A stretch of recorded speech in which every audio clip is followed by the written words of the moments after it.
Ya está saliendo el año en inglés.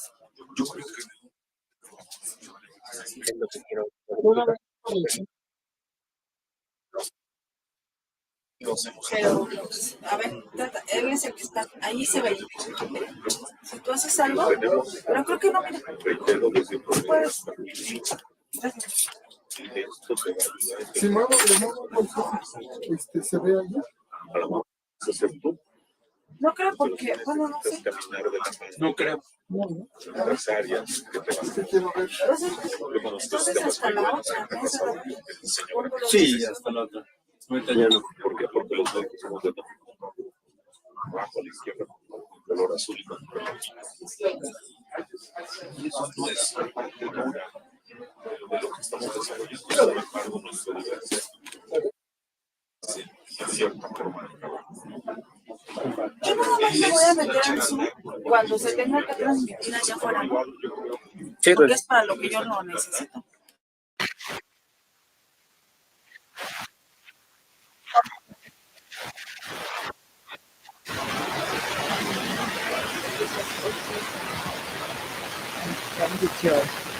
So we do need the public policy that pushes.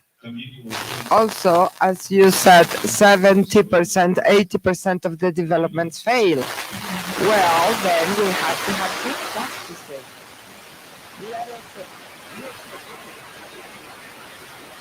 to join them and develop them. Another point that we have to look at is to work for and with the patient. We have talked a lot about this side of the academy, the legislation, the development, as you said, Germán, and what happens in the populations, in the patients? How do we engage the patient so the patient can look at the usefulness of the data, the development of systems?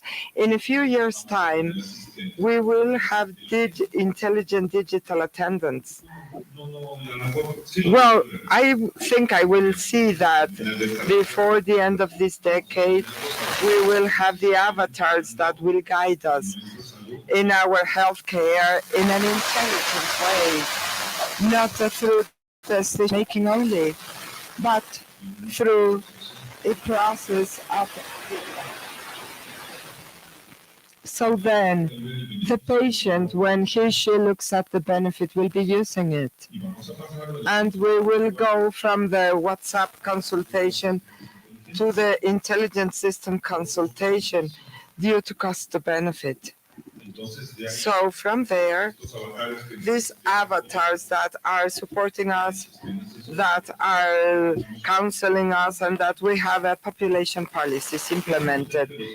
How powerful are the avatars? I do not know. I don't want to give a prognosis because I am very bad for that. But I recommend you to reflect as an exercise. 15 years ago, 18 years ago, the use of intelligent mobile phones was not common. And now let us see how a simple device, well, it's not simple, it has changed all of our way of communicating ourselves, to how we express our feelings, all the business lines that have been opened. You mentioned a few ones from Facebook, Whats. So all of these type of things change ourselves, and they go quite quickly, and the intelligent systems will come to us. We have to see from different areas, because if we do not have a good interconnectivity and good internet systems, technology will only be for the benefit of a few. Artificial intelligence at the beginning will benefit those who have money at the beginning, but later this will become in a process of a massification for the service of the patients, and that's where we have to be. Well, what we are doing is ethical. Is this correct in medical terms? Is it proper? That is where we have to be in this decision making.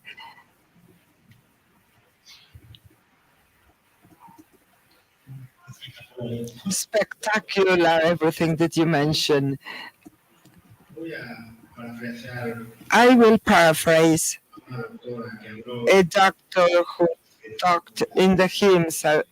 That's a huge conference on digital health in the US.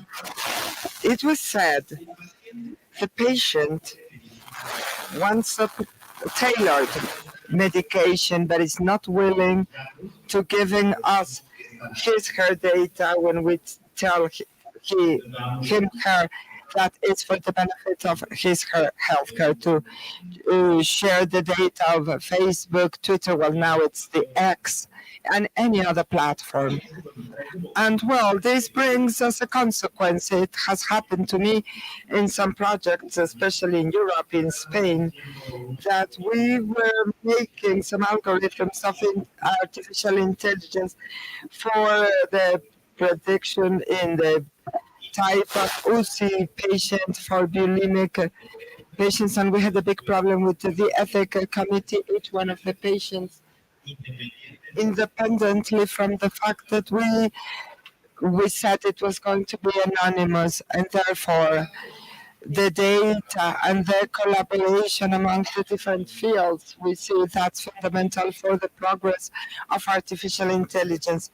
The question is, what role play the data and the interdisciplinary collaboration in the progress of artificial intelligence in healthcare? And another one, how can we foster an effective collaboration and to guarantee that the data are used in a responsible way? Germán? Oops. I believe that mainly we should change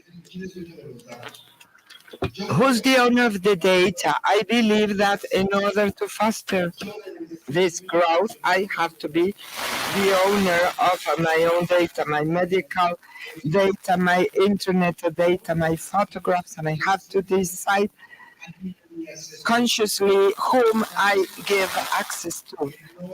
I think it is not consistent, the fact of asking patients for the data when in fact they don't want to give them to us.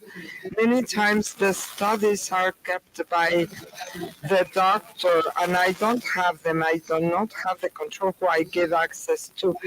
In regards to my data, if we can start changing in a systemic way, I don't know how to do that, but somehow the data come back to the people, become the ownership of everybody, we will manage better this ethics of artificial intelligence and this growth of systems based upon the collaboration and voluntary contribution of the data for an increase of the medical, scientific, and informatic knowledge. So the only way now at the beginning is to take the people the control of their data back. I think this is one of the larger problems, and that's why you mentioned this. This part origin is one of the biggest problems if we do not properly coordinate them. From this beginning of the implementation of artificial intelligence, the development of all these platforms could have very good results provided that the information that we feed into it is the right information. If we have a wrong input, we will do that wrongly 20 times quicker, and we will have a more precision to do things wrongly. And this is what is happening to us. The data do not belong to us in this moment. You said it rightly, there is no hospital or institute, not even a government, I would dare to think, that really has the data of the citizens. There is lots of information in databases of other companies in an isolated way, and maybe this will not be taking to the right direction in specific terms. So I think that is one of the points that sometimes we have for developing, for also the doctors to look at the singularity in what we will be gaining, but in the origin, I think that is the problem, and I think we are late. How are we going to do it? That could be in the legislative power to establish policies. It should be something much easier. Do not go through a red light that is an agreement of everybody, but if you do it, you will have to pay a fine. We will have to go there, lots of training. It is not a topic of technologists or the doctors, it's a topic of the population, and it is a topic of the whole population. I say, truly, I do not give out my data because I'm ashamed or to deliver those data. It's not that somebody will be checking on us, but it is a system that will give you a result that for sure will give you a benefit. So there will be a way, the technology will find a way. If I have learned anything from Hollywood and Jurassic Park, we will be finding nature, we will find a way on how to update the data. Nevertheless, I think it is very important that those data belong to the person they have to belong to, and they have to be on the side of healthcare than in the side of finances or industry that will be benefited from, and that's fine. But some people get angry about it. As you said, it is right that you have to say no misuse of my data, and that the person that benefits the most is the person that is for healthcare. So maybe suddenly we cannot say it, but this part of coordinating and sharing the data is crucial. At that point, in that point of view, it's not being done. I don't see hospitals that are properly organized now and who are sharing or taking this information to be analyzed, and that is lots and lots of information we see. We have hard disk, we have CDs and DVDs, and some people still have a floppy disk, and well, you don't even know them, you've never seen them, but we have that information that was never used, that will not be used, and there is information that we are generating at the moment and that we will be not using, and that is one of the great opportunities that we should check on, and it's not just to send the data, but we have to do that in an orderly way to look for a benefit, and including the ethical part, and also to sensitize the ethics committee, because these are sensitive data that will be used for a benefit in healthcare. So the topic and what you are saying, more than the other four technical points, ethical points, but this point for the Mexican context is very important. We are not doing it, we are lagging behind. And so technology goes at impressive speed. We let it pass by and we see we are far away from it increasingly. With what you say, we suffered from a pandemic. In fact, fortunately, we are here. Spain, 20,000 patients that have the register of the hospital patients with COVID, and there was no diagnosis testing because we all saw how is the first wave. It surprised us. We were not prevented, and we still have this huge pride. And somebody said, take all the medical histories, run them and carry out the data analytics and intelligent system. Give me the main signs and symptoms for having immediate triage and to define what patients needs a test and which ones will not get to them. And with the hard and scientific data, yes, we had a fever, headache, and there was a sign and a common symptom, anosmia. So they said in the first policies, all of this was transformed. We all saw it. Did anybody didn't see it? So they said anosmia. Okay, that is caused by different things, but test. And we keep on working. It had no anosmia. The ways of managing it that we'll know, and the benefit is that there is the clinical part and the application. We stopped being doctors because we were using artificial intelligence, obviously not. Where we enabled, yes. We would say it's a despairing way because of the forms and everything that happened. But we started seeing benefits. So it's true or not. It's not a thing of a doctor, of an engineer. I was rightly surprised as person of communication science conveys better than us what is digital healthcare. So this podcast and the training allowed us to have a meeting points. So in the professional practice, somebody says, in the school I saw this could be done this way and this could support us. Because there is always the barrier of age, of security, or how we want to call it. It's not easy. Well, they say it's easier to move a grave than a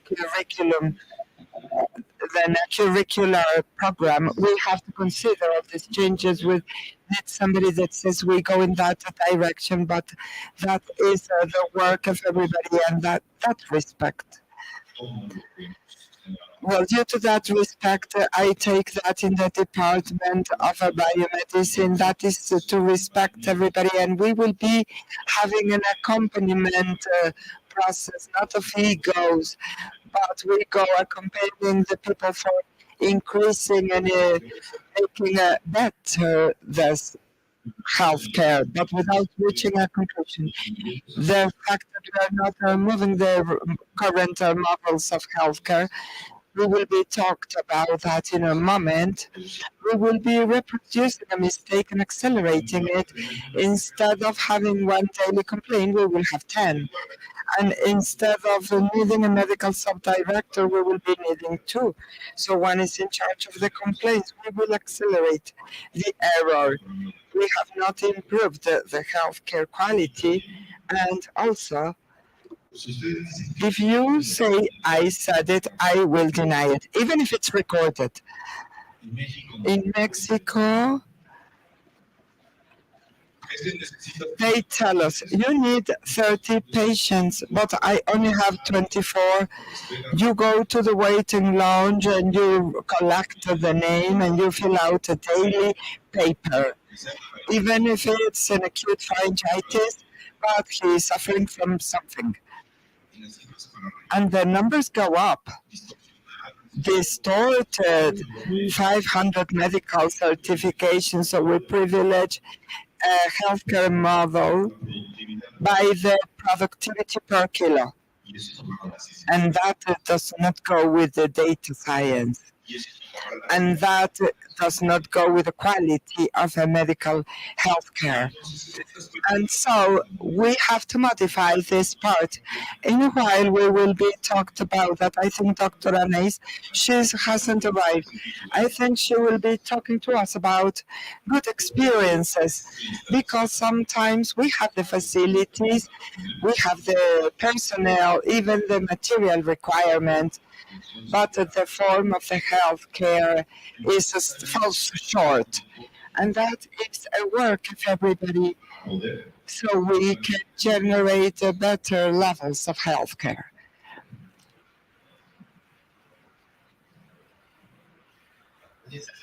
In that aspect of the data and implementation, I hope I'm not cancelled, I'm not taken down from internet.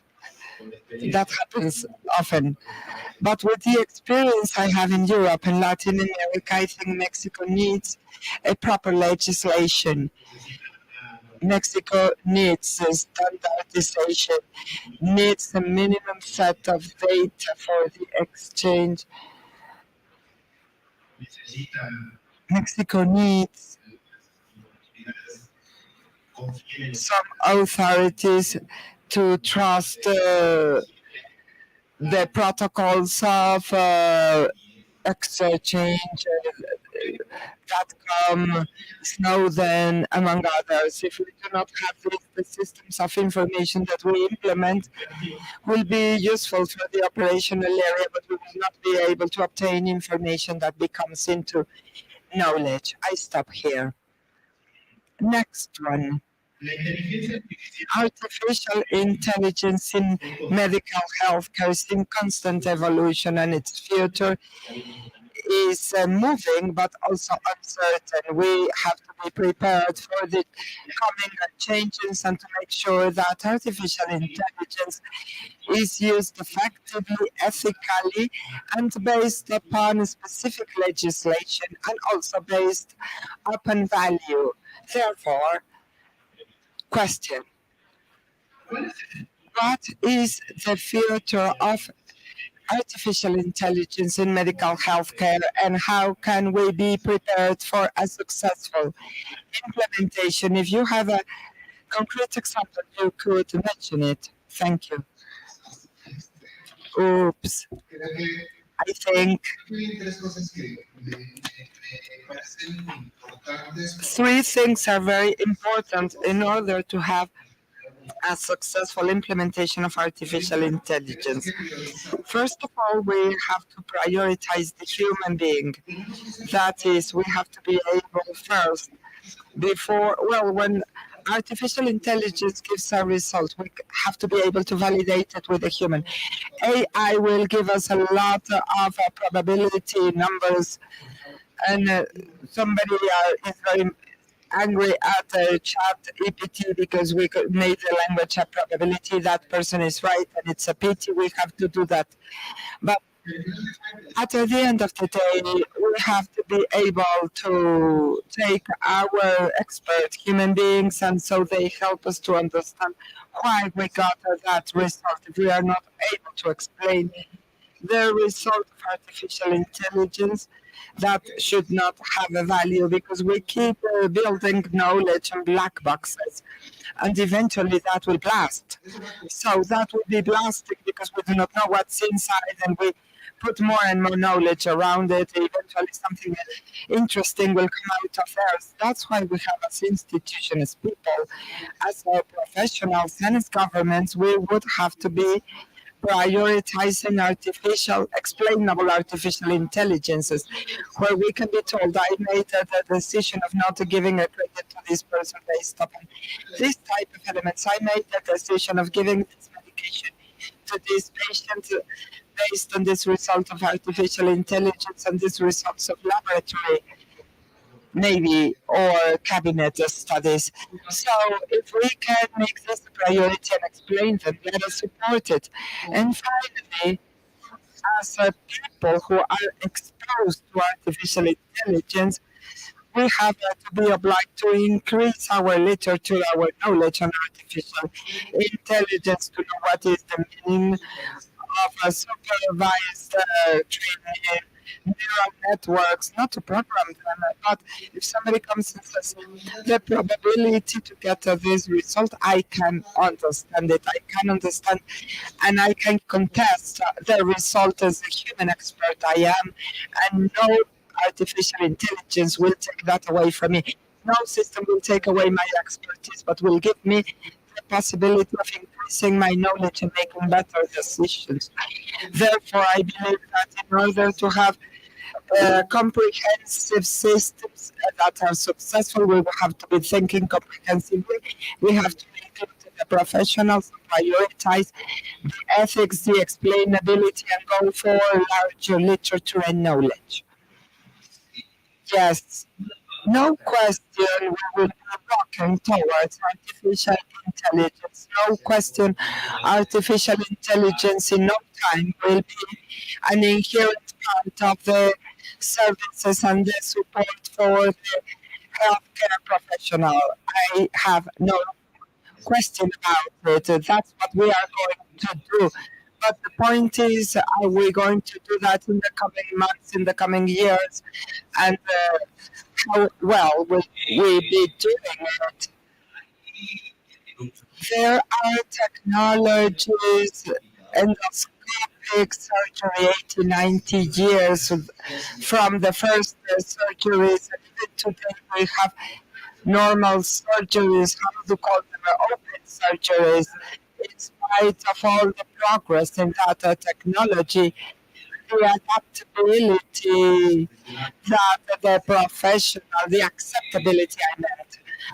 Even so, that does not mean that everything went in that direction. In the endoscopic surgery way. That will happen to us with artificial intelligence. Today, we are still going, we are bouncing from here to there, and as with any system, we will get to the point where we will be understanding rightly in what it will be more helpful and we will have a greater impact. Also, the professional level of healthcare professional that gets scared and says, no, I'm not into that. But that's normal. We do need that critical people. Those critical people, we need the negative people also because they make us see the greater risk. And if we get engaged, we can manage that and we can systematize that better. But they themselves realize how the artificial intelligence will be a support when they will be allowed to make a decision by themselves. And we will finish with this. Also, it's going to happen that in 30, 40 years, our children, grandchildren, nephews are going to tell us, okay, 30, 40 years ago, you were talking about artificial intelligence, and right now, this is our daily activity. And even there are going to be 2 or 3 more technologies that I don't know their name and that are going to make the artificial intelligence to be seen as an obsolete technology. So for sure, yes, we're gonna move there. We shall not be concerned about that. It's gonna get its learning curve, uh, but we need to be as quick as possible in order to lever it in the best manner possible and in the best ethical manner as well. Well, yes, our country during the 80s, we lost the train, that train that we didn't get on board for the system development. And there are some others that resume on this activity. And in Mexico, we saw the train passing by. We see it passing by, and we were like, oh, look, you can do some programming, you can enter information. They're already selling it to me. And this was a very big problem. Today, we're still in time for our own system development. Because if this is going to be just a market of a few or a market of only certain powers, then we're going to be consumers. And it's here our opportunity area where we can get on board and we can start developing. Yes, it has its risks, but at this moment, as you mentioned, it's going from the .com that everybody was investing on the internet, and then all of a sudden it starts dropping. Only those proposals, the good and robust proposals, are going to survive, and there cannot be proposals based on willingness. Of course, we need to push forward the education, the new academies, the part of the law making process, the legislation, but also the government policies. Because if they do not exist, then technologies are not generated. And I insist, we talk a lot about the medical context, but what about nursing?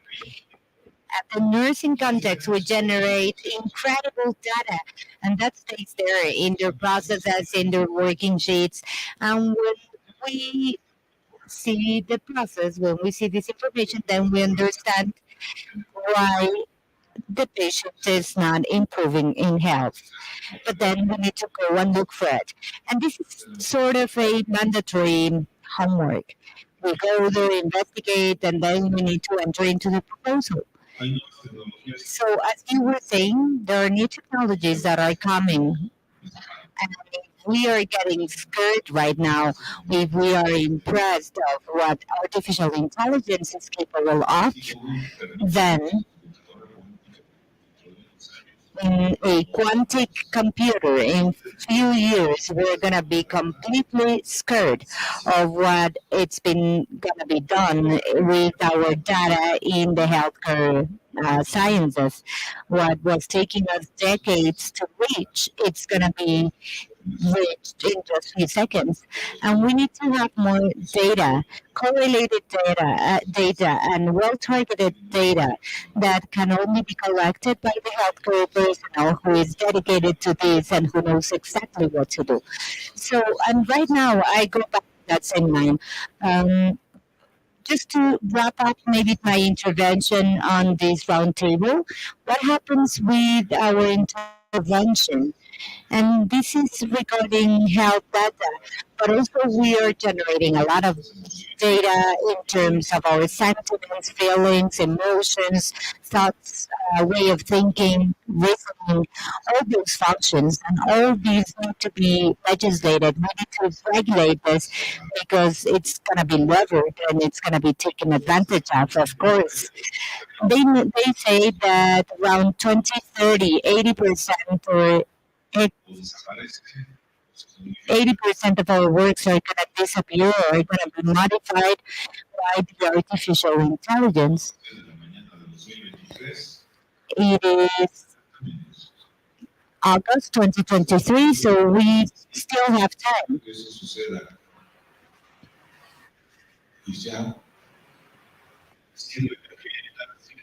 And this could be as an agenda, as a photograph camera. This could be used for us many things. It is also a library, our smartphone, right? We didn't know about this, and this is also going to happen in the health context. We believe this wasn't going to happen, but before we just see the train passing by, maybe let's reflect on how we can get on board in a correct order. Well, we have no more time. I already planned to make all these questions and to have this discussion. I'm for sure this is not the end of the discussion. We can keep on talking all the time we may want outside our table.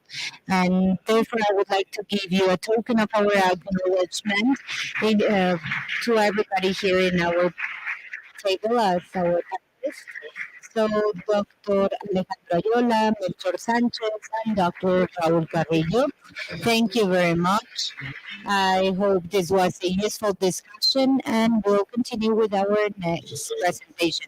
Thank you very much, Dr. Samuel Gallegos, also the engineer Adrian Pacheco Lopez, Germán Dominguez, and Alejandro Alayola.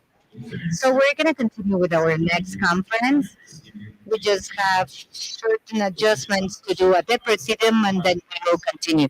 We invite you to participate and to remain in our auditorium for our next academy activity. Thank you very much.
So we would like to invite you to take your seats back. We're going to continue with our academic activities at the Presidium for our International Athens Conference, the Conference of Interprofessionalism.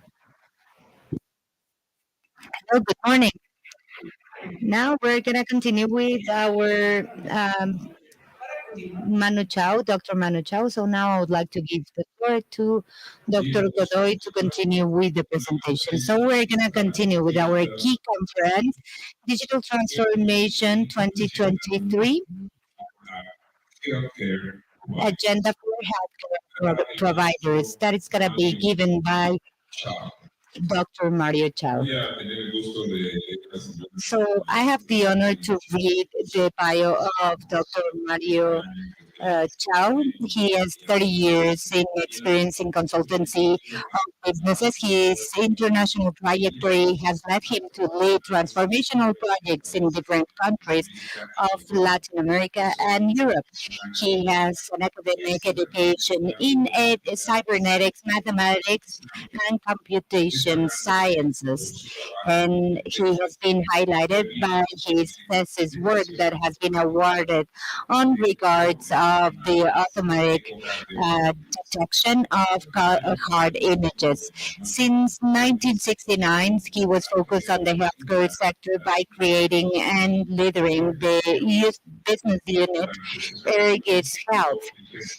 During his creation, he fostered the growth of the company in Latin America and in Europe by creating innovative solutions for digital transformation, clinical history, electronic history, interoperability, and some assistance information systems. He also was successful in the software market backed by, for the healthcare sector with the Eco Suite, which was acknowledged internationally. Since 2019, he is CEO in Ergis Mexico, currently TT Data Mexico, where he has boosted the growth of the company, focusing on the added value that is being given by the digital transformation. He has also been acknowledged by his work in sustainability and professional and corporate ethics. He is also at conferences and he participates in different academic activities that are related to the healthcare sector. Since 2020, he was incorporated to the board of directors of the Mexican Association of Information Technology Companies, and currently he has the position of vice president. For the second year in a row, 2022 and 2023, Dr. Mario Chao has been included in the 300 leader list of the most influencing Mexicans that has been published by the magazine Líderes Mexicanos. So here with you, Dr. Mario Chao. So please welcome him with a big round of applause.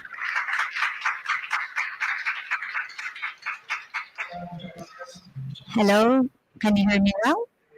And thank you very much. Thank you very much for the organization of this Congress and for the invitation. I will try to be to finish on time. And the title of this conference is already big to me, talking about digital transformation and the trends and the different opportunities in 30 minutes. It's very difficult because this could be a topic for a full course, but not for 30 minutes. But due to the time restrictions, I'm going to try to be very precise. And as they said in my bio, maybe that bio was longer even than my conference.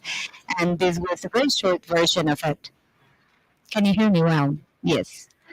So right now I'm in a company, my private company. I'm from the industry of the technology information. So I'm trying to help the country to get transformed. I have a professional history in the healthcare sector, which is my passion, and I have been a counselor, investor of some of the innovative companies of the sector, and I have never been disconnected from it, even though my current position is actually to manage the digital transformation of the country. That work that Dr. mentioned, which was my first work at the healthcare sector in terms of the gorgeous images and in its interpretation. We're talking about the theory of artificial intelligence. It was in the year 1991, 1992, and we were doing those algorithms based on pure mathematics. We're trying to see democratic areas, that is an area without no movement, and with the movement areas of the ventricle. So we're talking about 1990, where artificial intelligence was already there, but there was not enough computing power in order to make it massive. So I just wanted to say and to explain you who we are, not to sell you the company, but for you to see that if we can collaborate with the UNAM, and I think that we can do it, we have a lot of relationships with the universities all around the world, and to explain a little bit of the company will let you understand the kind of activities that we can do together. Also, in terms of digital transformation, most of the press and in many congresses we talk about digital transformation, and also we insert the word artificial intelligence. And I think that one of the biggest problems we have in order to get to that 70% of unsuccessful projects to be successful. Because we talk a lot about artificial intelligence and digital transformation, and if we ask what is happening with the digital transformation, you will find a lot of answers that are not clear. And lately, talking about the trends of 2023, we're going to talk about them at the global level and maybe with a projection in Mexico and Latin America. And therefore, we'll finish with specific cases where we'll see how the industry, the private and public sector are working together with these trends. So the group entity is one of the biggest groups of technology in the world. More than 109,000 of income per year. And we invest 3,000 or $3 billion per year in this kind of technology. We do basic research. Applied Research is a company that was originated in Japan. And you know how accelerated they are in these kind of things, in these kind of disciplines. And currently we work in every industry. This is NTT Data is the technology company of NTT Group, and also NTT is also a telecom company. But NTT Data is only dedicated to technology and is one of the biggest companies in terms of technology. So therefore, I would like to resume what we have been doing with the UNAM, having a collaboration agreement in the medicine school with our technology, with our software in order to make it available for all of you. In Mexico, to talk about our house, we are 2,300 professionals, and we have a high presence and visibility in the healthcare sector. We have some projects that are not been unsuccessful yet. So we are very happy, saying that we are moving forward in the automation of the health system of Mexico. Or also in the Simba project, someone mentioned it in the morning, and we started doing this project. Also, as it has been said in my bio, we are highly concerned about our community where we work in. So for the second year, we have been selected as one of the most ethical companies of the country. So actually the context where we work in, you know, that we have a lot of problems in the whole Latin America, and in this distinction fills me of pride. Also, in this slide, I would like to elaborate a little bit further. If you need to go after this slide, then you can go. But wait for this slide, please, because actually the rest of the information is less significant as this slide. This is what I call the great conceptual framework of the digital transformation, or at least what it should be, the digital transformation for an organization in our sector or in any other sector. And my presentation is going to be focused on how we can transform the digital sector in a wider scope, not in any specific one, but also how we can improve the attention, the healthcare to the population, how we do research in health, how we do digital transformation in a hospital or a network of hospitals or in a full country. So you can explain it in your area, in your department, in your hospital, in your center. This framework would be valid in every scenario. So look, talking about digital transformation, everybody thinks about the fourth point, technology. How can I incorporate technology? Because this is something that we have been talking for many years already, and this is still a pending task. How we can introduce telemedicine. We are always talking about technology. And point number one, and the main point, show me how this technology is helping us to fulfill our objectives, the objectives of the organizations. And this is the original framework. I would not like to alter it from the authors, but here you can change a lot of things. It could be an NGO, a nonprofit organization, public or private sector. This is always focused to the objectives of the organizations and looking at the text, looking at the experience of the consumer and reducing the complementary costs. Those two aspects are fundamental. User experience and the cost. We cannot do a digital transformation by choosing only technology and improving the user experience and forgetting the cost of maintaining this technology, because at the end of the day, it will make you not to be sustainable. So you need to have both things to make both groups, both acting groups, and we'll see now the concept of customer experience in the healthcare sector, how it's been interpreted, or at least how I interpret it. And therefore, we need to reduce the cost and in order to be sustainable. And now, when I talk about domains, talking about healthcare sector, we can see it in the assistential part, in the clinical part, or also in the back office, in the administrative, in the finance, in the human resources management, in the patient attention, in every step of the business process or the process that may have a hospital or a hospital group, in order to think how this technology is going to help us to transform our business model. And this is point number one. So if we do not start by thinking how technology is going to improve our process and it's going to reduce our cost, then we are starting wrongly.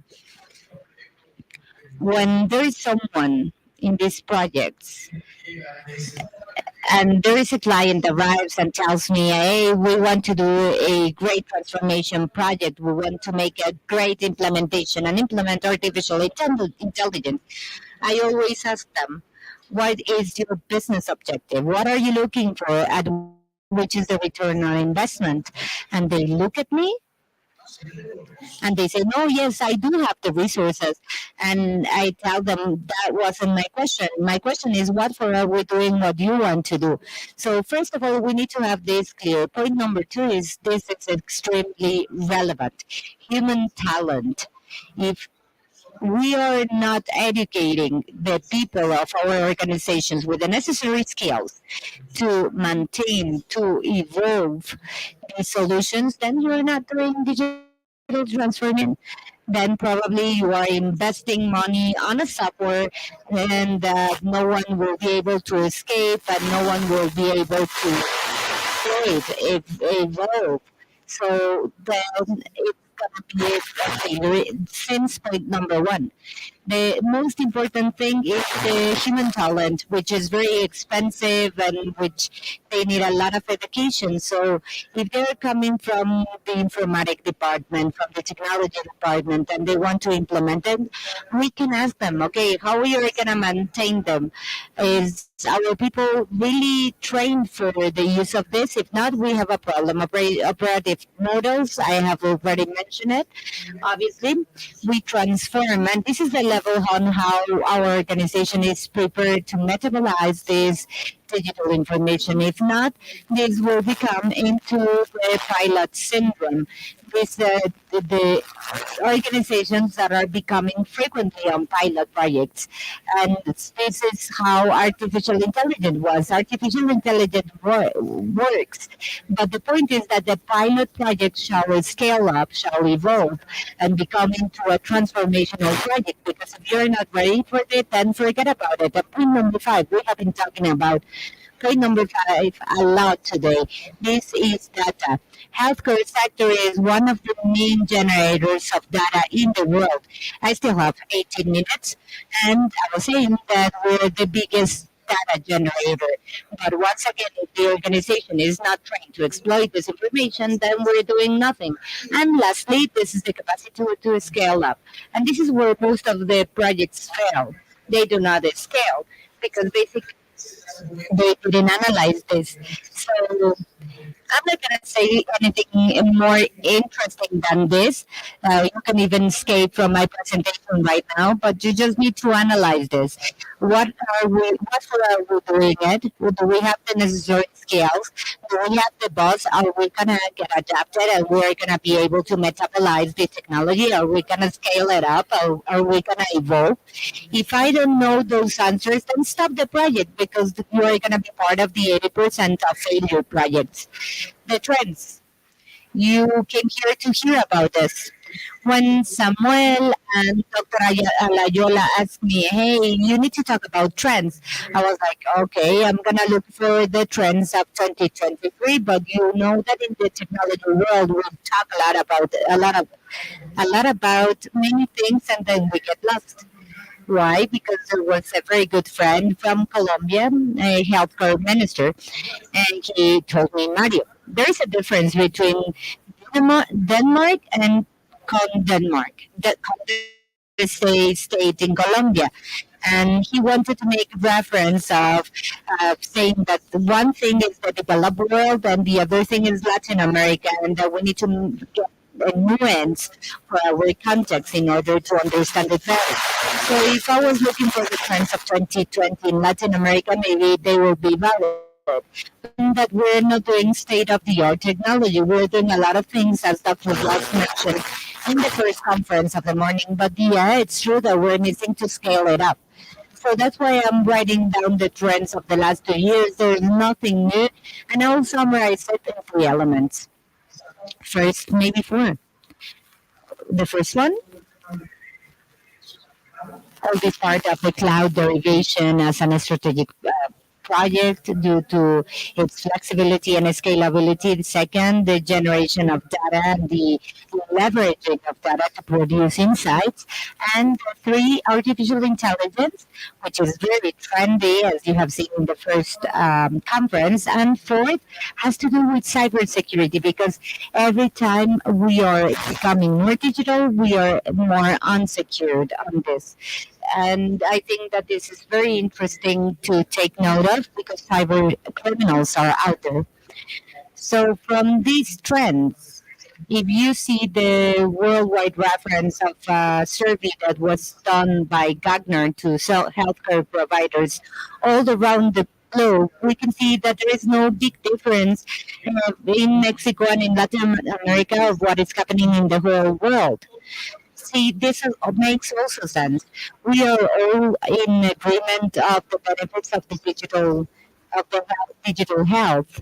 However, we still have different visions, and that's why it's important to have a framework that guide us and that tell us that we are willing to do things correctly. And there are two elements that I repeat that are the key elements: operational excellence, and the second one to take care of the user or the client or the patient in our case. But we're going to see that there is another element more in this element of the customer experience. These are the two elements that you take away a framework of a digital transformation, looking for a better experience of your interest groups and your customer, and looking for a reduction of your operational costs. Let us talk about the first one. I do not call it customer experience, but the whole the total experience. Because on the one hand, there is what is demanded, expected from our patient, their beliefs, their feelings, their expectations when he goes to a healthcare institution. On the other side, there is the employee. And I say employee in a wide meaning: doctors, nurses, it has been mentioned, but there is also administrative staff in admission, and that is part of the experience of the patient that is coming to my healthcare institution. And if that person does not have enough empathy, the person will have a bad experience. All the healthcare system cannot be summarized or simplified in the encounter between the doctor and the patient. It has to do with all the touring of the patient around the hospital, and that is the journey through the healthcare system. So we have to make a convergence of the tour of the patients with the experience of the employee in the Latin American and Mexican system. We have the pressure of the clinical load. We have so many patients, especially in the public sector, in a very limited span of time. And the professionals also suffer from the burnout syndrome. And if you are in intensive care, in nursing, in these spaces, we also have to consider the experience of the employee to provide the total experience through all the channels that through which the patient engages with us. It could be a consultation, or it could be telemedicine and remote, or it could be the WhatsApp. Or what do we do so that experience is seamless, it's integrated, easy to say. What we try to do with the total experience is justly this, that the journey of the patient throughout the healthcare system considers also the experience of the professional, and I have here a very pragmatic format. We call it the how we do that. We have we are very much oriented for the business total output, and also to have a disruptive impact, looking at the different things, having it homogeneous through all the channels. This is the how. You can see that in detail. I wanted to mention this because we talk a lot about chat GPT and this type of tools. Dr. Ross explained that a lot. In the screen at the center, I have our solution entity data of our conversational agents, and basically this is about engaging with the patient, engaging with a professional in a natural language and solve the business problem. We were talking about this 5-6 years ago. Now, thanks to ChatGPT, the world knows what the conversational interface is. But with some companies, we work with this type of solution focused on concrete business problems beyond making a search as you are doing day after day in your ChatGPT in another way to make questions towards the web. But we look for opportunities in the healthcare sector where a conversational agent can be helpful to get better experiences between the patient and the professional. And in the last part of my presentation, I will comment about an example. These are one of the channels that make up solutions such as ours, channels such as the WhatsApp, the WUR, or the IVR, another tool that we have when a patient calls our call center. We have to integrate all of that, and we have to linguistically train the tool in the semantic area that we are working on. It's not the same a conversational agent for an appointment than for solving the clinical history of the patient. These are two different cases used, and that is why it makes a lot of the interdisciplinarity of artificial intelligence. We talk about technologists, doctors, nurses, engineers, and legislators to understand the context of what we can do in order to provide this type of solution. The cloud, I think I will not be discovering the wheel. Why is the cloud important? Because it allows us the scalability. It allows us to be flexible. As we grow, we can acquire a computer capability that we have never had before in the history of mankind. When we made when the city was made in a virtual way, we needed 30 servers, and this is an architecture that became obsolete. That makes no sense because that generates problems to the organization in the clinical point of view, from all types of points of view, in the experience of the user. Hey, sir, this is going too slow. Yes, it was created 10 years ago with the capability of computer, and it's never been updated so effectively, it's very slow. You don't buy technology forever. That doesn't exist. Technology evolves, and the expectations of the professionals who work with this technology also evolve. A doctor that comes today in the healthcare, in the public healthcare system, they say, who did this? Oh, we did this 10 years ago and the cloud didn't exist. And we have to evolve. And it's important to do things that are sustainable and look at the price per unit. If things are not sustainable in a given moment, things will die.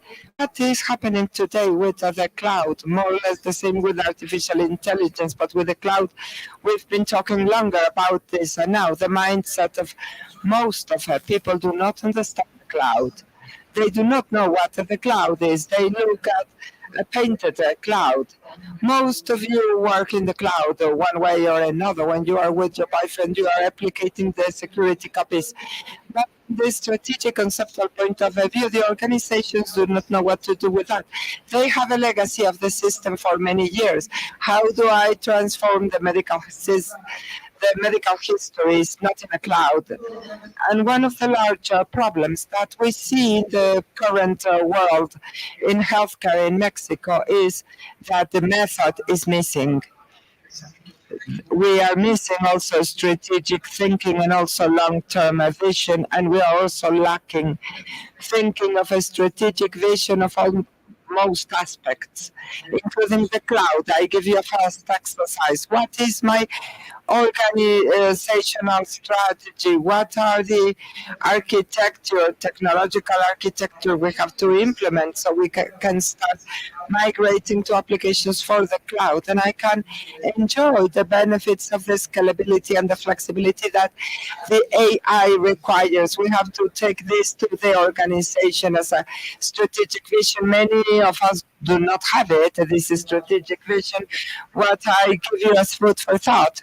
You can look at that in detail. Is a method we have created that we call cloud readiness and envisioning workshop to work with the organization and take them by hand and to say, what is your map to go to the cloud in order to release all the advantages that the press tells you.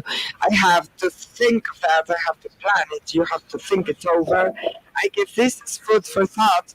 Hopefully it's useful for you. Otherwise, we can benefit from talks in the corridor outside. I still have 5 minutes. Here we have data that express themselves. I told you that the healthcare sector is the most generator of data in the world, the one that grows the most if you compare it with other industries such as manufacturing, financial services that are the tip of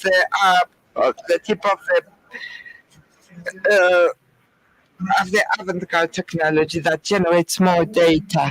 An element that has not been mentioned, and then I will not be detailing myself in this due to time restraints, relates with the wearables.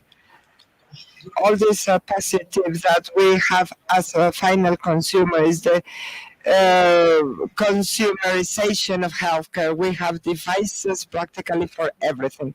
I already have 2 or 3 because I like this type of things and I play with these elements. Some are very sophisticated that monitor, for example, the frequency, quality of your breathing, and then they can make forecast on states of depression. Finally, stress and depression, I removed it from myself later because I seem to be depressed all the times to know.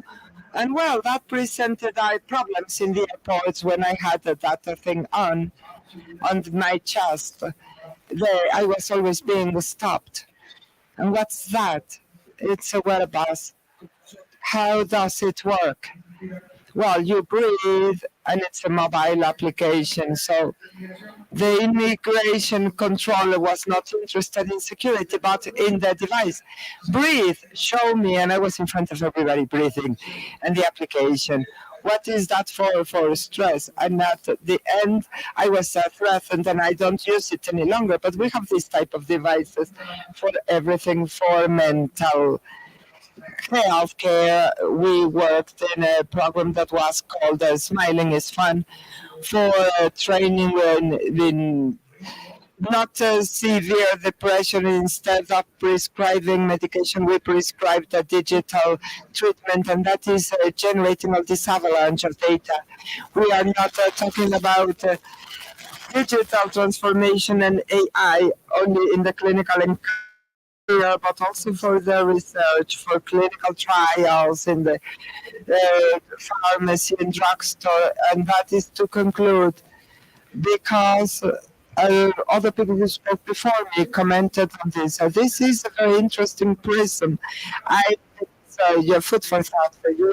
The use of generative AI, generative AI between cost and benefit. You see things as what we have been talking about today. To summarize an electronic medical history quickly to create simplified notes of the clinical encounters.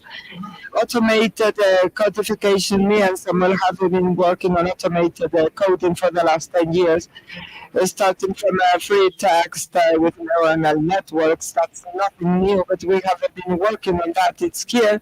And some administrative apps that also use Gen AI. Again, to start, I propose something very pragmatic. We call it the Data Innovation Garage. It's a method we have. We sit with you in your organizations. We listen to you. What are your problems? Where are your data? What quality of this data? What is the business objective you have? Do you have the right skills? And with that, we make a data garage, and after 2 or 3 weeks, we design a work plan on how to tackle with this methodology the solution that provides a business value, improve the experience of the user, and reduce the price per unit. And that is the mantra I told you, that you could live after that device, because I was not going to tell anything new, using artificial intelligence and predictive analysis for a concrete customer. I have a chosen example that come from other countries in order to prevent that any of our customers here say, I would prefer you not to comment on that. Network of hospitals in Chile, Bupa, wanted to measure the capability and the use of their facilities with artificial intelligence. We had a command, a chart. In real time, you can predict the capability of each one of the centers, and this is for administrative purpose. You could say it's administrative. This has to do with the patient flow as well. It relates to the experience of the patient, because if the patient comes to a collapse service, we'll be there for 2 or 3 hours. You can have preventive actions to refer patients who are less aggravated, telling them, you can wait. You know the service will collapse in a given moment. And this is an example of our solution of a generative artificial intelligence applied to the appointments. The problem that the operator had, the operator of several hospitals in Brazil, that is, they manage a network of hospitals and laboratories, and with WhatsApp using Gen AI are able to establish a conversation with the patient to confirm the appointment, but watching what will be done and proposing to them that will, in the same encounter, they can carry out another test. We have increased the sales. That was to increase the sales, to diminish in 8 in the process, and look at the results. 50% reduction of the no show up, and more than 400,000 messages managed by the conversational agent that otherwise would be impossible to do a human. A last example, please excuse me, a last example. The security of the patient, one of the big things when we talk about in healthcare congresses, and that is to prevent patient falling. How can we do this prevention, improving the experience of the patient, improving the concern of the professional in charge of the person. How can we do that in total experience, in artificial intelligence, computer imaging? In the institute in Brazil, we have implemented this. I will tell you more or less how it works. Let me see if I can make it work here. The system monitors the patient and is able to predict that this patient really will be falling. We have to train it, and this is an example of a fallout, and also this is an intubation example. Do you think this is, well, this looks simple, but it includes huge complexity. We are talking about objects and people in movements, and this prevents to have all these physical devices for patient monitoring. What we provide is solutions in artificial intelligence, looking for a better service for the patient with a lower operational cost and a better service, a professional service. And lastly, I remind you the framework. If you are not doing this, check on this. Maybe this is a project that will turn out to be useful to you. I leave you my contacts. Thank you so much, Master Mario Chow. At the moment, Dr. Alejandro Ayola is delivering a token of appreciation to Master Chow for his participation. Thanks a lot. And let us continue immediately with the Puma Talk. And the Puma Talk is called Interprofessionalism during the hospital reconvention of centers of service or of isolation for COVID-19. We are making an adjustment in our press. We'll continue with our Puma Talk.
What do you see here?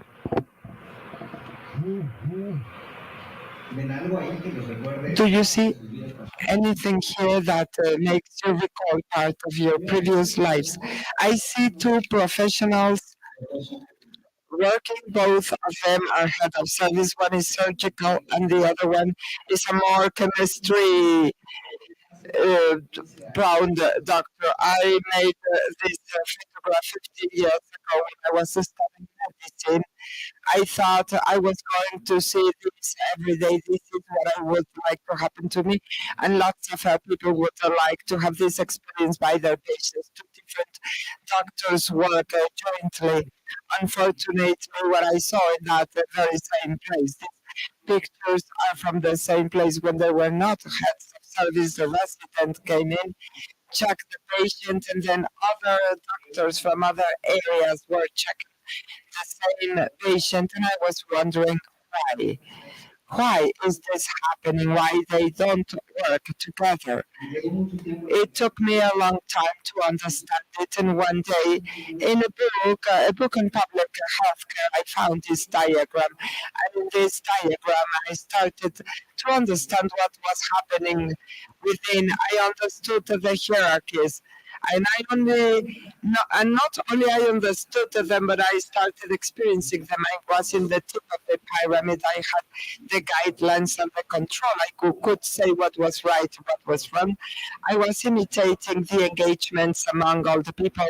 That was helpful, but also this gave way to this type of situations.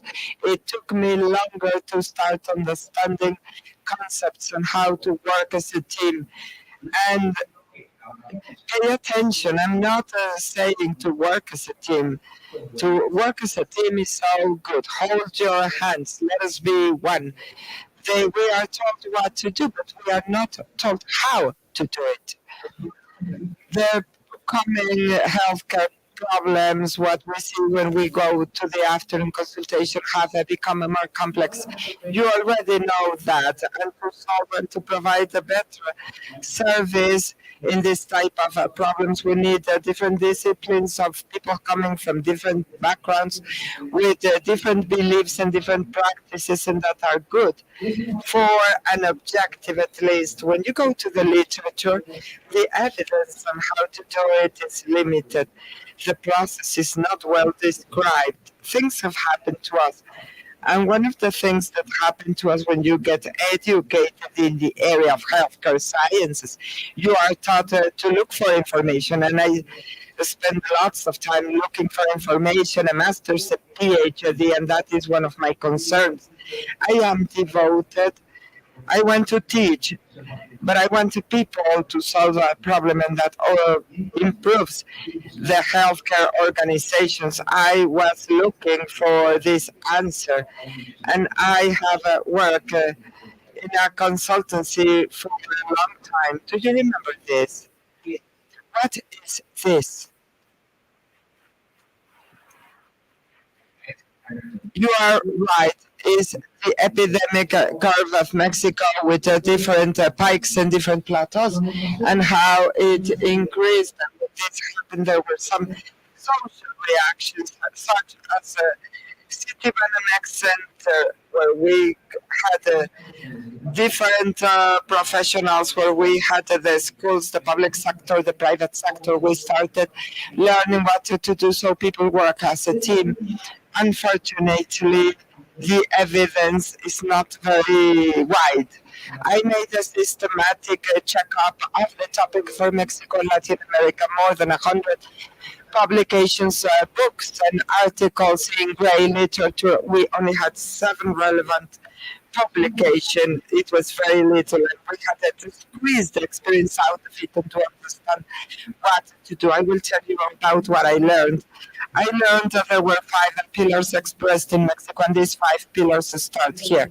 The first one, you want the people to work as a team, give them a superior objective that will help you. The patient is a higher objective, but it's not enough. In order to have a higher objective, you have to call the egoism, and here people to put in danger their security made the people collaborate more with others. My security was not depending on myself. It was depending on the other washing his her hands or reporting they were not feeling okay, and that the other would have some practices when we go for have lunch. A pillar needs common objectives and higher objectives. Number 2, to minimize the differences. This hierarchical staircase started becoming flat. Why? Because we started sharing resources, decision making, and power. To distribute a task and power, resources, time, and money, and resources make this hierarchy to become flat. It will not disappear, but it will be in favor of collaboration. Third one, to share the decisions and power, to leave the results. People were leaving the result of cooperation and see how interesting things happen. Pulmonary rehab who was working with a pulmonary rehabilitator, very few. And after this, we started understanding how they looked at physiology, how they communicated, what were the technical systems, and that started foster that even today I have friends that I would have never met if I had not been inside there, and to professionalize the practices, communication and protocols. Articles started being printed, but we communicated videos. We saw lots of videos in Facebook, conferences at night. You came home and connected. We started seeing the proposals for things to work, and we were checking the numbers and checking if it was working. This is a whole process. This does not happen overnight. Certain conditions have to happen so the process can elapse. Number one, we have competent people, and for sure you heard the histories of dermatologists. That caught my attention. The dermatologist was saying, I don't want to have the surgical suit. I sweat, my skin gets bad, but they have the basal competences, and those people were retrained, but also the students. And then we started from here, but also the facilities helped. This helped to know that there were areas where you could be together, for example, in the food centers, or where you could talk, but there were places where you could not. The facilities help establishing this community. Third point, respect to the differences. I started understanding what others were doing and why, but we learned the new protocols that was also helpful. Tolerance to errors. There were many errors, but remember the situation we were having. In that situation, these sad stories where the internist speaks up and is right, and the person here says no because he was here. That happened very, very few times. We had a good sharing of information. We had trust, and we make a good use of the experiences. I think that is the most beautiful example in this period, and that came from the nursing sisters, and that relates to this thing, to the mobile. 4 years, for those who are very young, you didn't live it. I lived it, and some people, and people older than me, lived it. This was prohibited in intensive care areas. Why? Why? Why the prohibition? Several. That was a distractor for people, contamination, and the main one, exactly, interference. The main reason was it interferes with our devices. When the nurses saw that the patients were dying with all their good hearts, that they know a lot about having a good heart, they approach the relatives and the people in intensive care. They allowed people to say goodbye. 30 years living with that meter, the device did not decalibrate, nothing happened to them. And the nurses made people to say goodbye to their beloved ones, to identify synergies, implement them quickly, and giving you the opportunity of trying with other knowledge of other fields, of other professionals, allows us really to work as a team.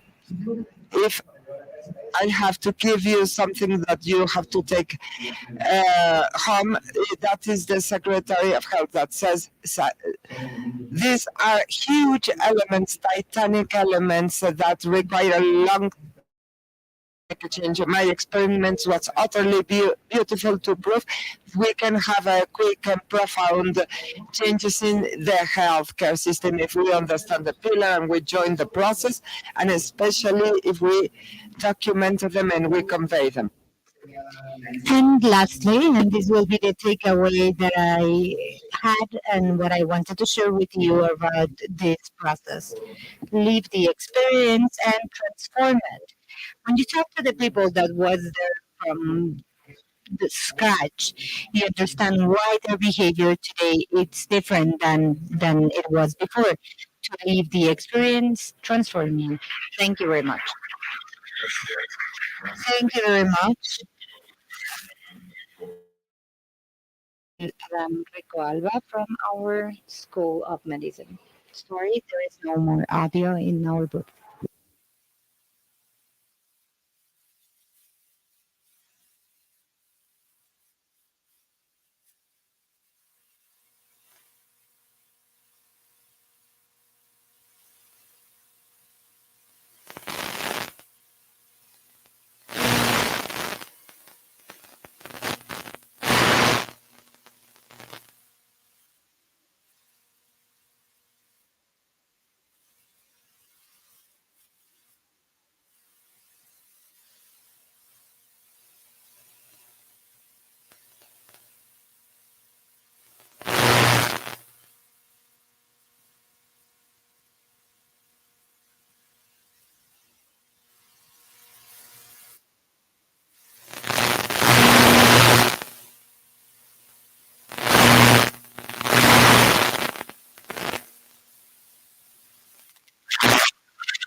Nine, number nine. No. 116.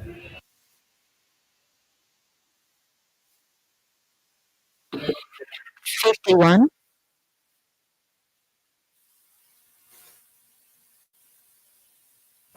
117. 92.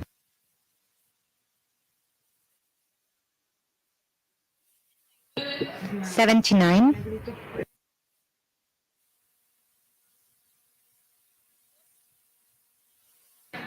2. And it's not that I'm cheating, but I want to.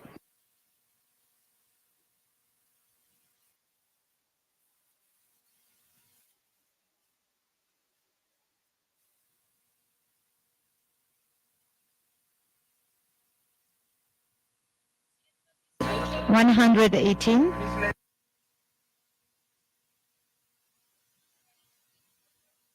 24.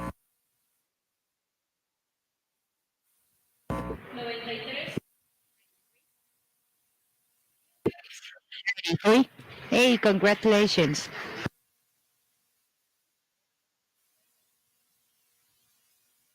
You can pick up your packages in the library. 54.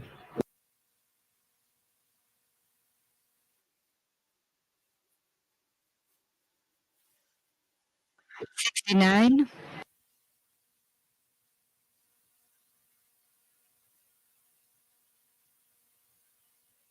94. 99. 99 is here.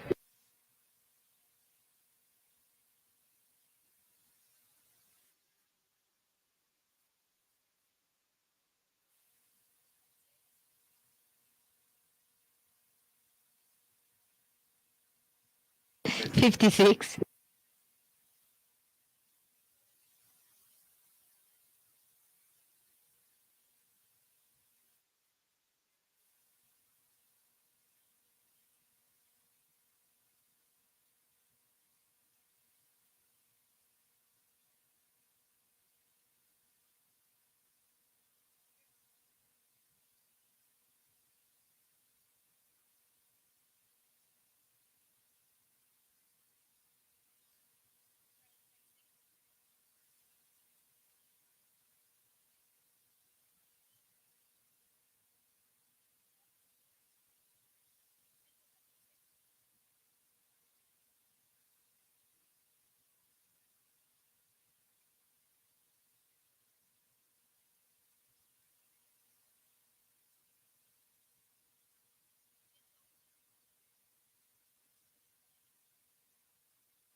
So thank you very much. We're going to be doing these kind of activities throughout the Congress after our conversation.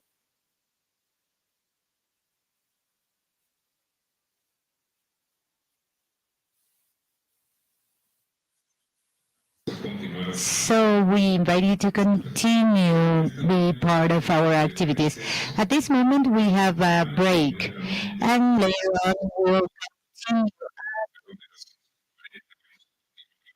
11:40. We'll continue with our keynote conference, Perspective of the Digital Health. So thank you very much and enjoy the break.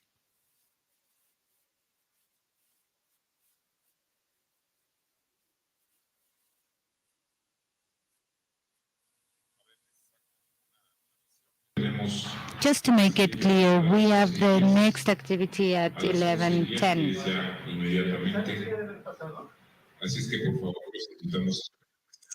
please stay here and take your seat. We have the next activity right now. Sorry, this is only a correction. We have our keynote conference at this moment. And then I would like to introduce our keynote conference regarding the digital health that is going to be given by Dr. Valle Nestor from the Mexican Foundation of Health. So we'll continue, and once again, sorry for my confusion. So we would like to start and resume our activity.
Good afternoon. What do you think? All the conferences have been very good. And today we will continue with Hector Valle. Master Godoy, I leave you this for the presentation of the conference.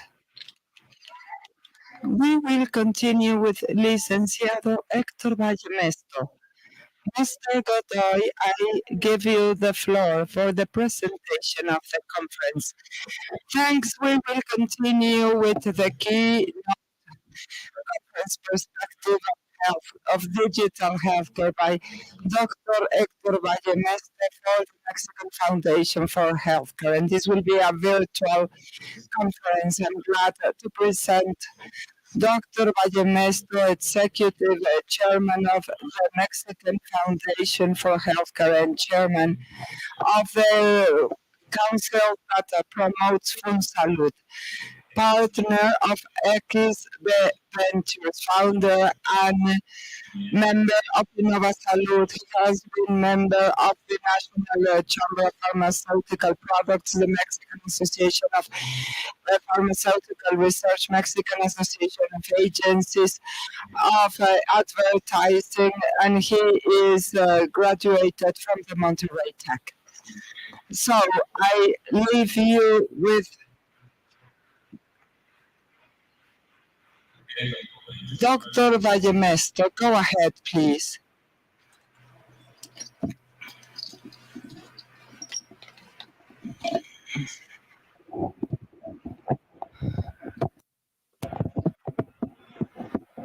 I don't have signal.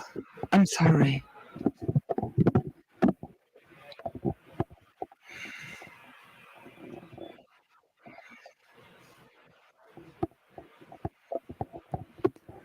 I am sorry, he's talking, but I cannot hear him.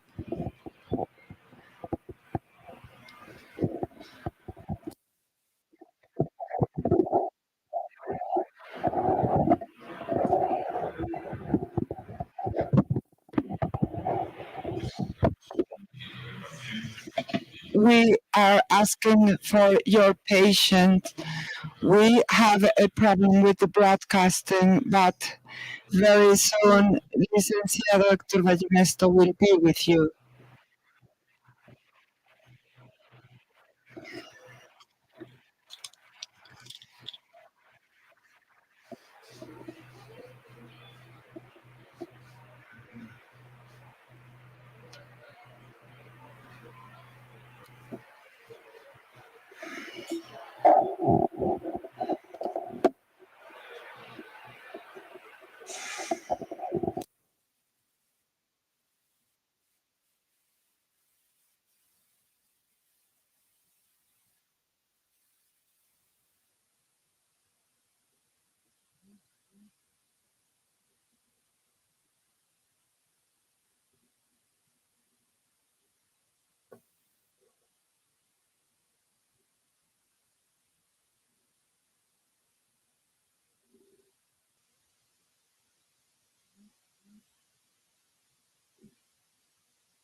More than half of the oncologists acknowledge they are carrying out a virtual uh, consultation, and that virtual consultation is used increasingly more to carry out adjustments to the treatments to see how the patient is doing or how our studies and changing the medication. The digital diagnosis is also important for psychiatrists, internal medicine, and dermatologists. We should say that to carry out the initial diagnosis Increasingly, the doctors are using technological platforms. 19% of them carry out virtual consultations and have an electronic history of the patient. 15% of them, 14% of them have electronic receipts and prescriptions. And we are using these platforms. But I have good news. Perdón.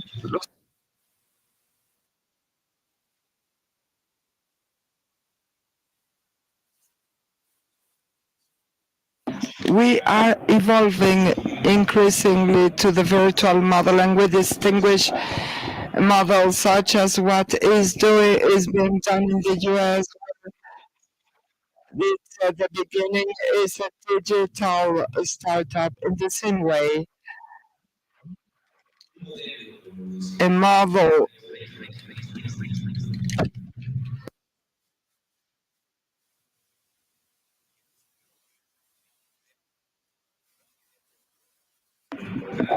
The important thing is if we get the support of digital system, we will be closing the access gap with the population and approach places where there are no doctors or specialists, and that the population can be optimally served. Most important thing is that the digital startup allows the system that we can support the digital.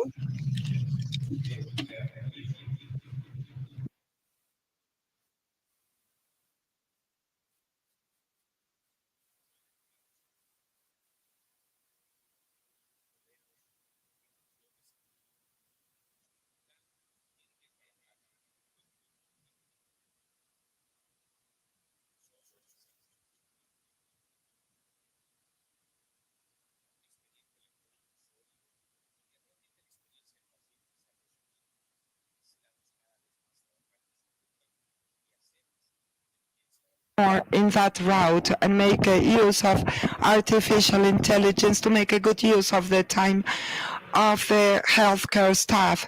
I follow the route. If we work as we are doing today, the resources will be depleted. It's urgent that we work in a practical way to include models of digital healthcare. That's why in the Mexican Foundation for Health, we are currently working intensively for the inclusion of a digital service model and to make this a reality. Thank you so much and have a nice day.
We will continue apologizing with you for this audio that has been having many problems.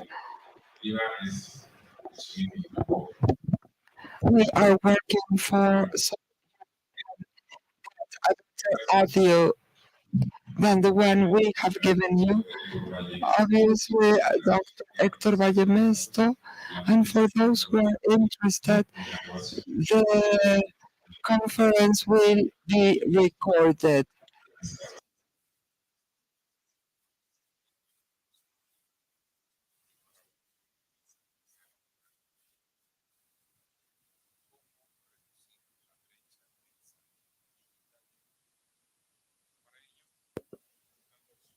The digital gap. With that, for that, we have the moderator, Dr. Carrillo Esper from the National Academy of Medicine of Mexico.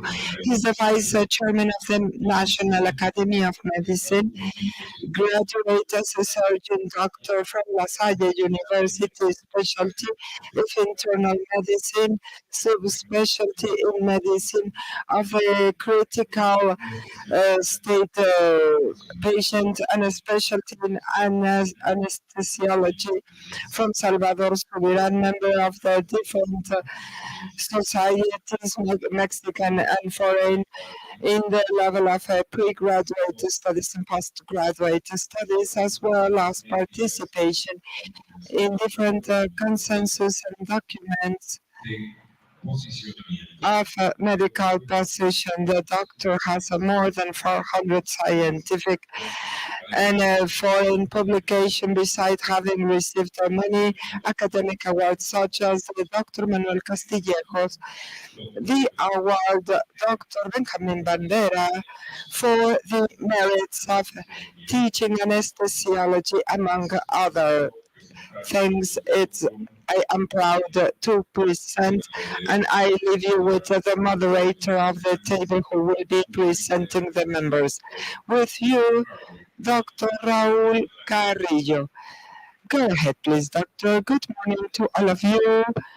I want to thank for the invitation to the organizing committee of this academic event for education that that is being organized at the School of Medicine of the university. In the next minutes, we will have a round table that will give continuity to the excellent talks that we have had from the beginning of our journey in this auditorium. And in order to have experts at the table, we invited three important people you know very well. They are quite active in the medical research and the development of healthcare policies and medicine. We will have with us at the panel Dr. Eduardo Siqueira. Dr. Eduardo Siqueira is an associated professor. He is also specialized in environmental sciences at the University of Massachusetts in Boston. He is a graduate of the University of Massachusetts. He has researched the disparity of suffering cancer in different migrant societies, and he coordinates the transnational project with Brazil with the GASP. We will have him in a virtual manner. He is in Brazil. Eduardo Siqueira. We will have with us, representing Mexican medicine, Dr. Garcia Saizo, the director of the Department of Evidence and Intelligence for Action in Healthcare of the Pan American Health Organization and WHO. He graduated as a doctor in the Faculty of Medicine of UNAM, and he is a specialist in public health. He has a master's degree in health care policies planning in the School of Economics in London, and also political science in the School of Tropical Medicine from the University of London in England. He carried out the position of a General Director of Quality and Services in Healthcare, and he also coordinated the counselors for integration of health. And he is a professor of a pre-degree and post-degree in this faculty, and he has international credits for the organization of healthcare systems of information in digital healthcare, and an answer to the challenges of public healthcare. Dr. Garcia Saizo will also be connected in a virtual way.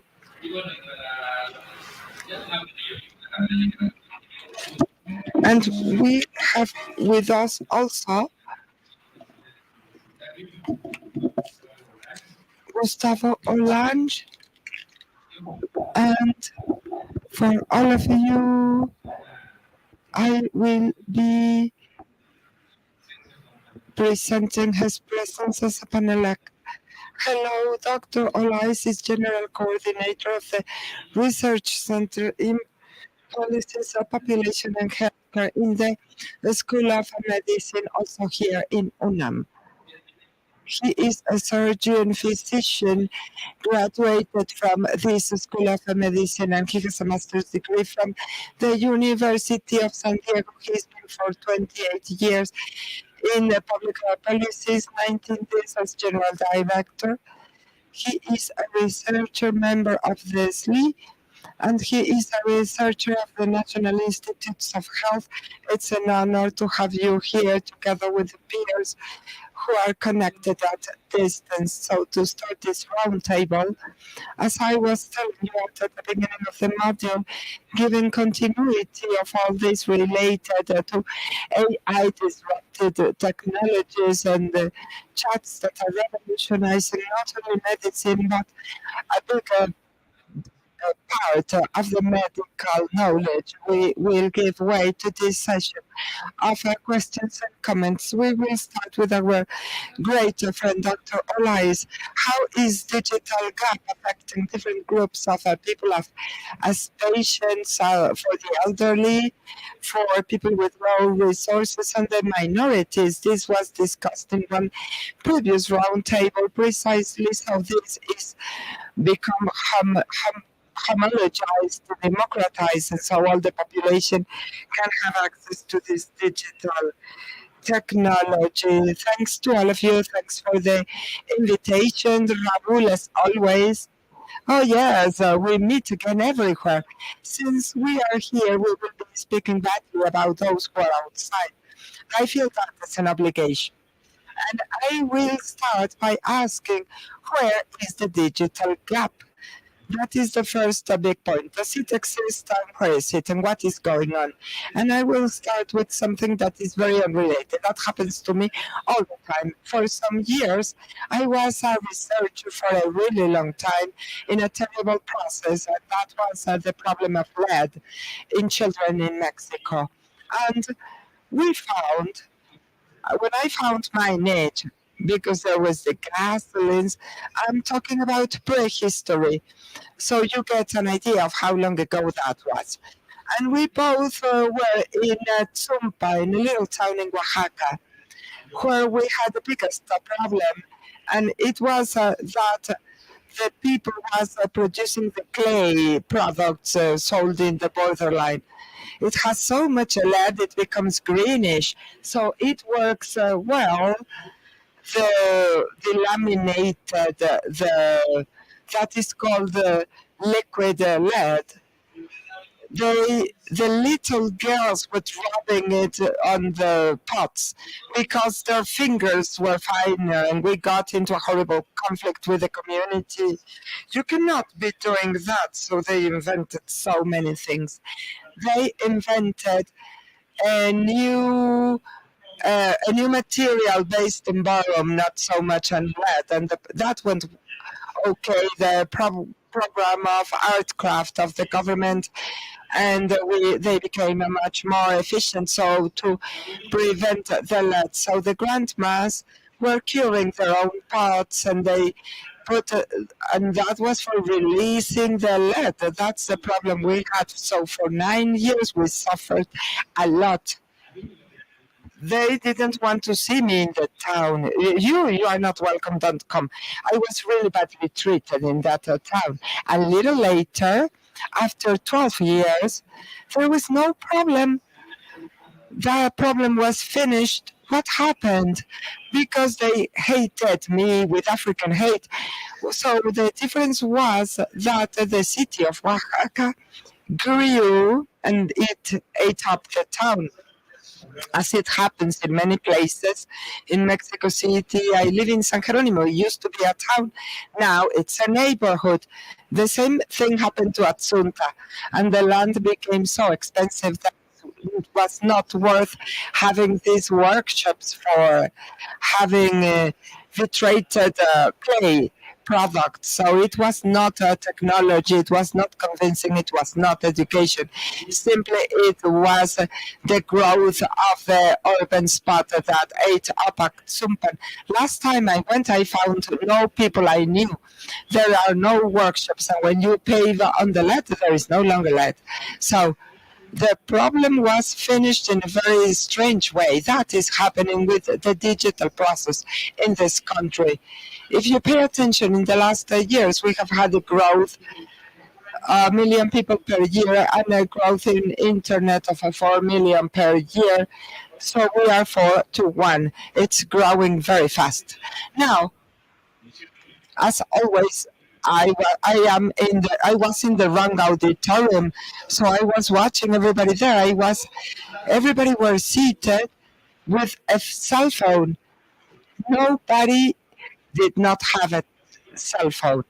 So I said, well, everybody has a mobile phone, and that is one of the great characteristics. This is a milestone of change.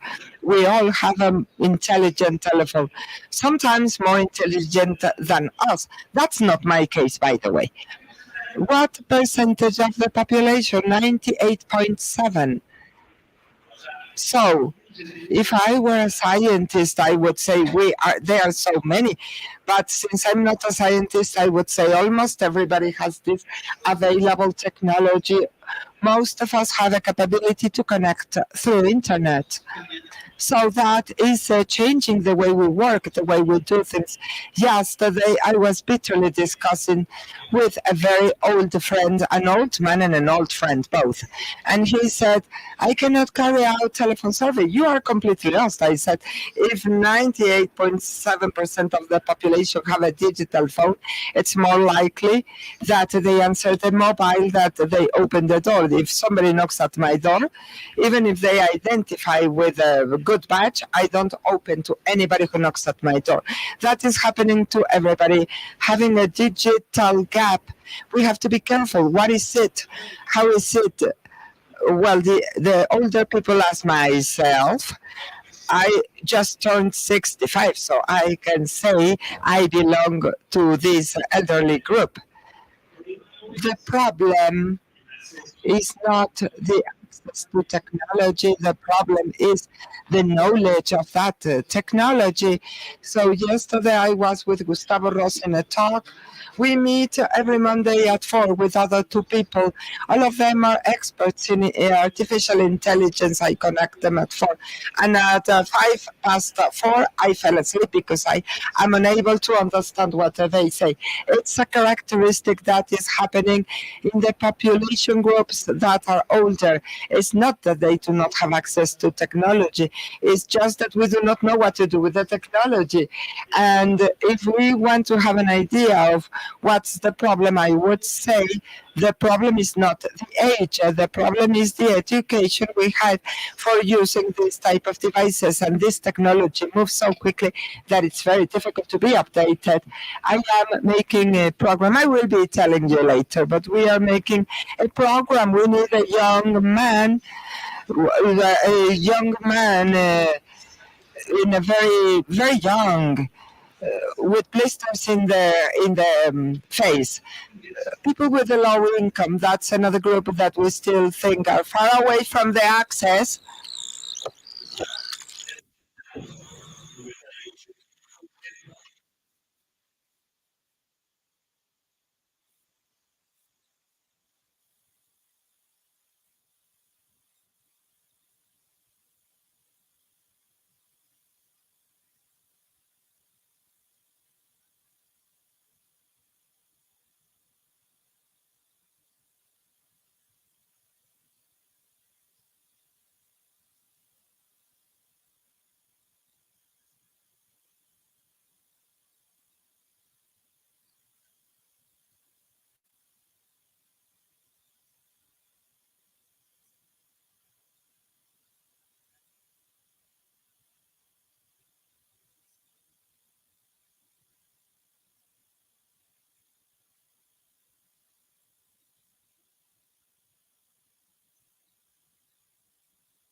Bueno, voy a fumar y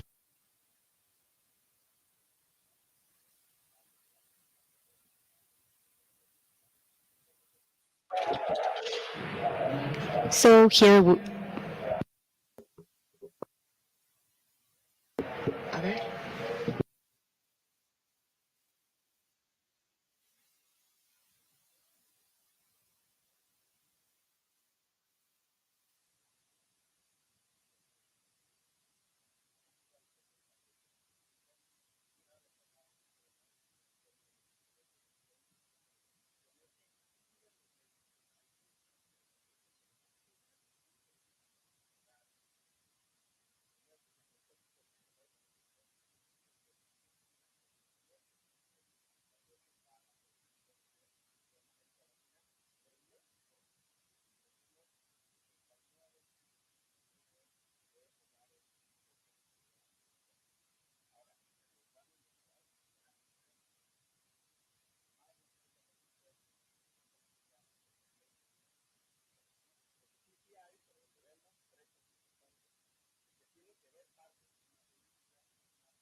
want.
Uno, dos.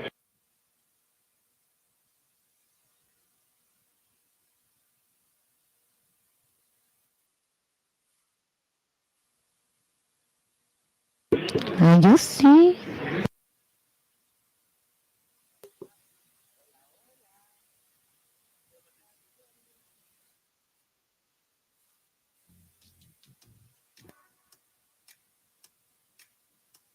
Déjame golpear. Uno, dos.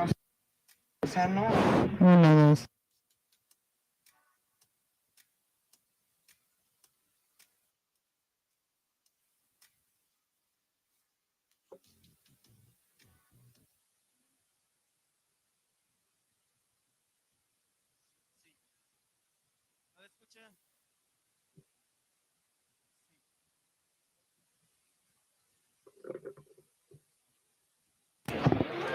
Bueno,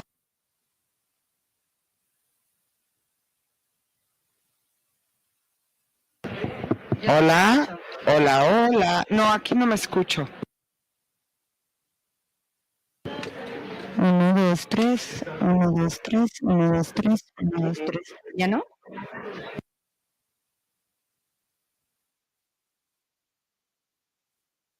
Uno, dos, tres.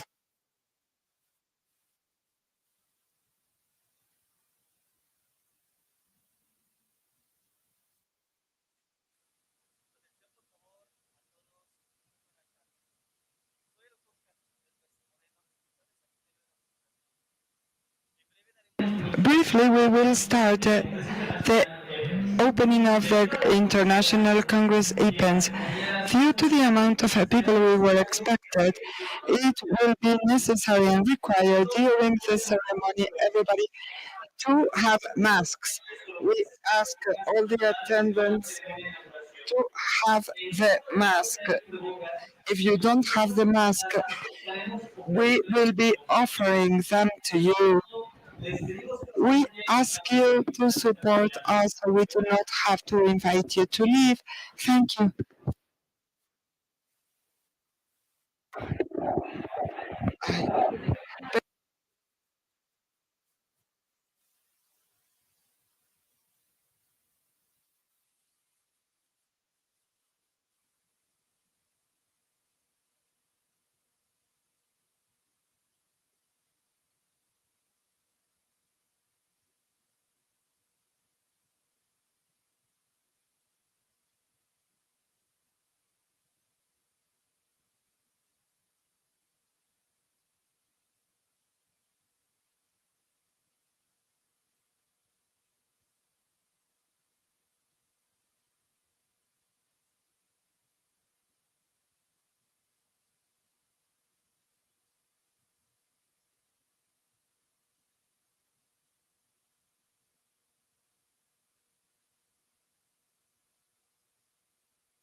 We again ask you respectfully to be wearing your mask in a correct way.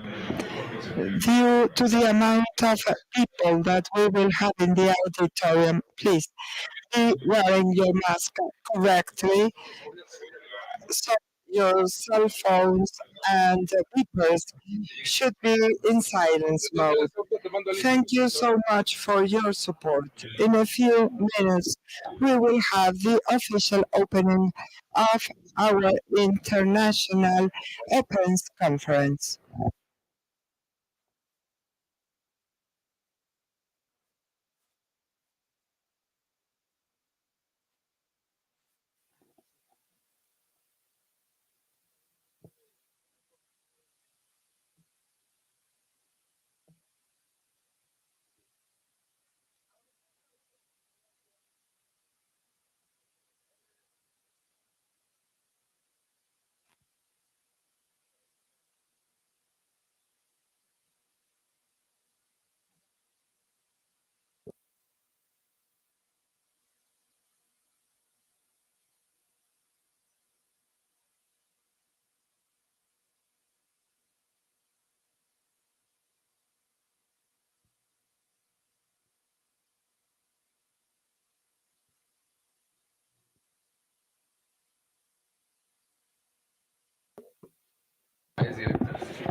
¿Necesitas que hable? No, solo es que escuchen. No.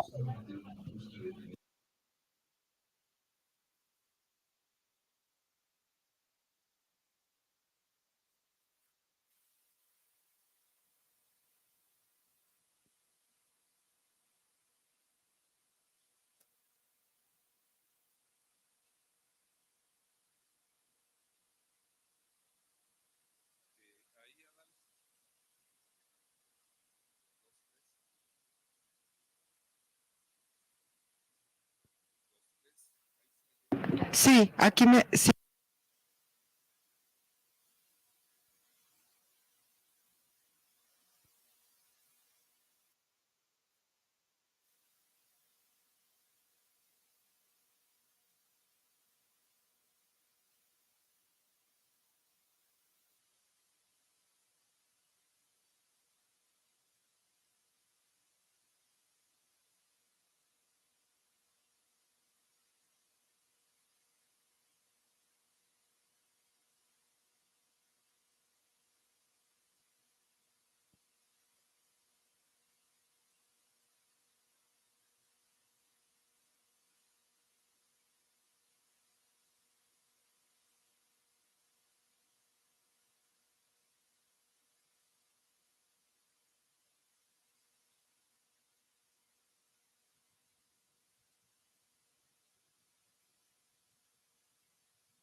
Audio testing. 1, 2, 3, testing.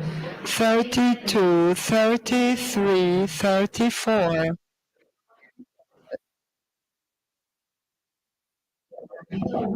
Testing the auditorium audio. 1, 2, 3, 4.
Audio testing. 32, 33.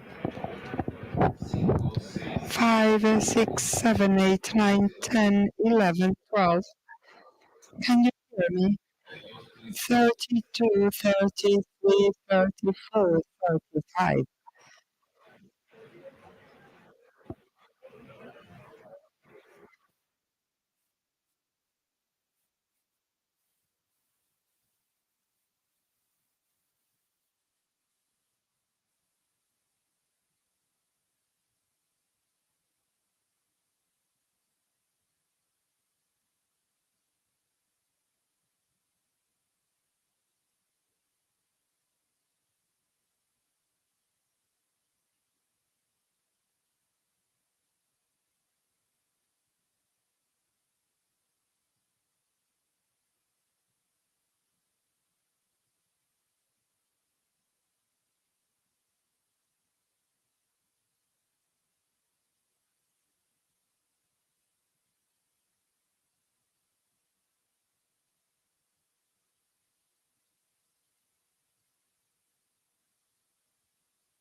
We respectfully ask our attendants to have the mask correctly placed during the process of the opening of the conference. Thanks a lot for your understanding.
Very good afternoon. The National Autonomous University of Mexico, under the framework of the opening of the EPENS International Conference about Interprofessionalism, welcomes you to the signing of collaboration between UNAM and the National Institute of Public Health. This event is chaired by Dr. Enrique Graue Vickers, Director of the National Autonomous University of Mexico.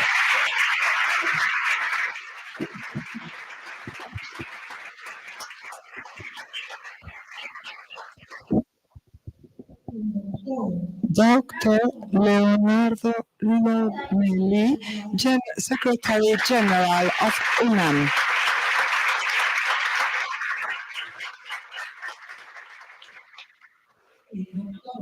Dr. Hernán Fajardo Dolce, Director of the School of Medicine of UNAM.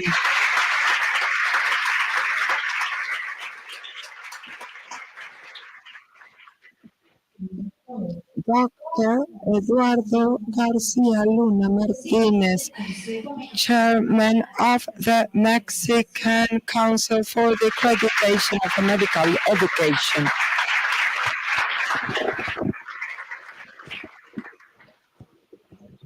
Dr. Eduardo Cesar Lascano Ponce, General Director of the National Institute of Public Health.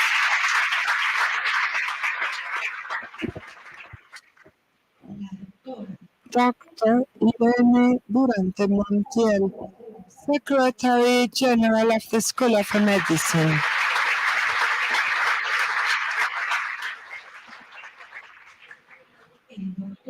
Dr. Juan Manuel Sotelo, representative of the Pan American Health Organization in Mexico.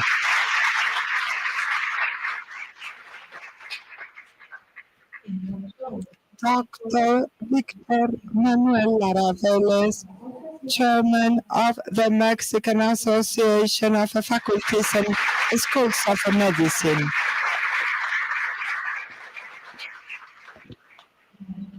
Dr. Guadalupe Garcia de la Torre, academic and ex-head of the Department of Public Health of the School of Medicine. Dr. Roberto Escalante Semerena, Secretary General of the Union of Universities of Latin America and the Caribbean.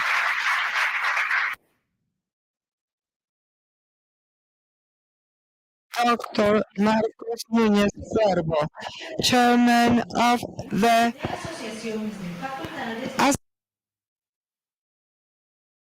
of Medicine.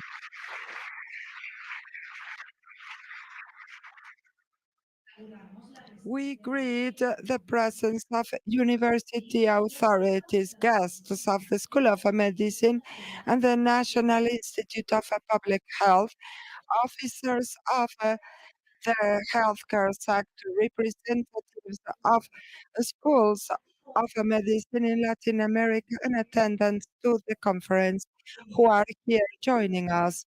Ladies and gentlemen, be all of you very welcome.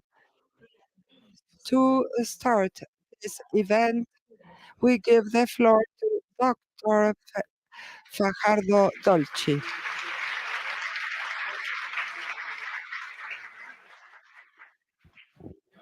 Good afternoon to all of you, ladies and gentlemen. Be welcome to this auditorium, Raúl Fournier. Be welcome, Mr. Rector, to the School of Medicine, to your home always. Hello, be welcome, Dr. Lomeli, Secretary General of our university, Dr. Eduardo Lascano, and everybody who are here with us at the Presidium this afternoon, as well as each and every one of you who come from different places. Thanks a lot for being in this important day for the School of Medicine. We are called today by different important reasons. The first one is the opening of the EPEN's Interprofessionalism in Science of Healthcare in the honor of a mural painters of this country that is a mixed blood life that is iconic in the School of Medicine. I'm talking to Francisco Epens. The conference opened today by Mr. Rector includes those that we did separately before. That is the 8 book book fair, digital health, the fourth Congress for Evaluation, the 15th conference, Dual LFM, the Forum of Medical Residents and Innovation that are the Puma Talks, the equivalent to TED Talks. The welcome to the Generation 2023 and the signing of the agreement between the Faculty of Medicine and the Institute of Public Health for a double graduation, and we will have 30 countries present, 23 in a presence way and 7 of them in distance. Thanks to Dual and thanks to the PAHO and WHO and FEPAFEM for the help, support and calling. This week that started this Monday, we will have more than 300 activities, 55 workshops, 88 conferences, 41 book presentations, 28 roundtables, 6 Puma talks that were selected, 3 welcomes, 3 activities for parents, 12 cultural events, 84 stands in the expo, and more than 50 academic institutions participating. Thanks a lot to everybody that make it possible, directors, officers, university students, professors, administrative staff, and grassroots staff.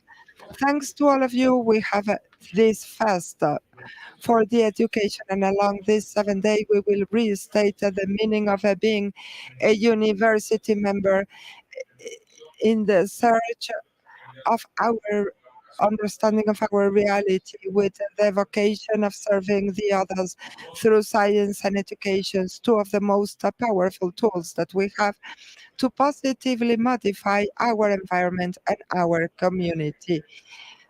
The way to practice all the professions changes day after day, including healthcare sciences. There are several examples and several innovative and disruptive ways to serve the healthcare of the people and populations, and therefore of learning and teaching.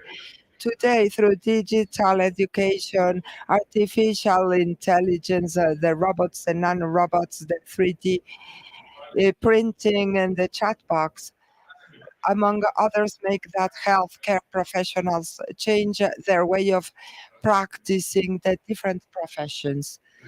The challenge and the purpose is not conveying knowledge, but transforming the student in an environment of constant change. And the objective is that the students learn how to learn forever.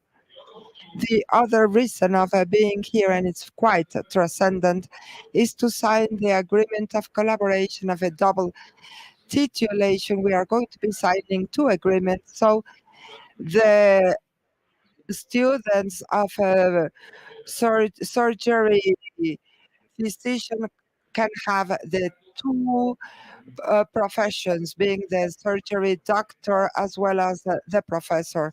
The same with the residences of family medicine, being the rector, Dr. Enrique Graue, kicked off the combined studies of medicine that has been very fruitful for the training of physicians, doctors in medicine. A few years ago, we signed an agreement with the University of Cordoba in Spain for this double titulation of surgery physician, and now this agreement where we mark the leadership of our rector, our acknowledgement to the National Institute of Public Health and their officers, and Dr. Santa Cruz and Dr. Guadalupe, who have been the inner engines for this signature. Mr. Rector, with facts such as this, the School of Medicine of this university continues being a privileged space for innovation, education, science, ethics, culture, and critical and propositive thought in healthcare. I'm sure that in this agreement, the ethics and the professionalism in healthcare, we will be fortified in the search of a better education and a better healthcare for all Mexicans. Be all of you very, very welcome.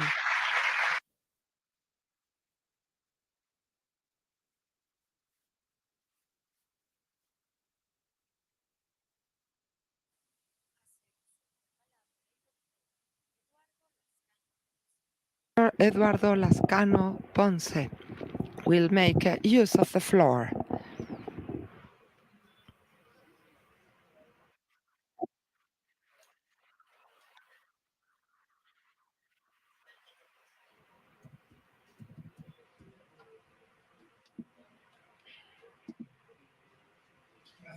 Good afternoon to all of you.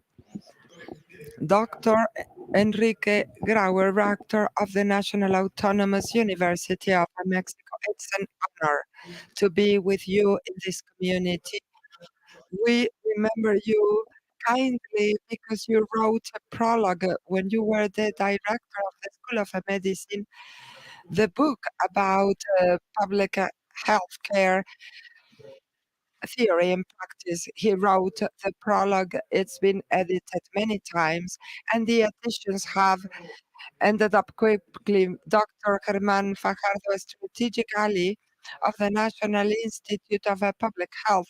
Thanks a lot for promoting this agreement, and also Dr. Guadalupe Garcia de la Torre, a peer of the master degree in these universities, and uh, an old yearning that has become a dream come true. Brothers and sisters from the Presidium, I greet you, and also the university community under the frame of this meeting and conference. I send a kind greeting from the Institute of Public Health for all of you.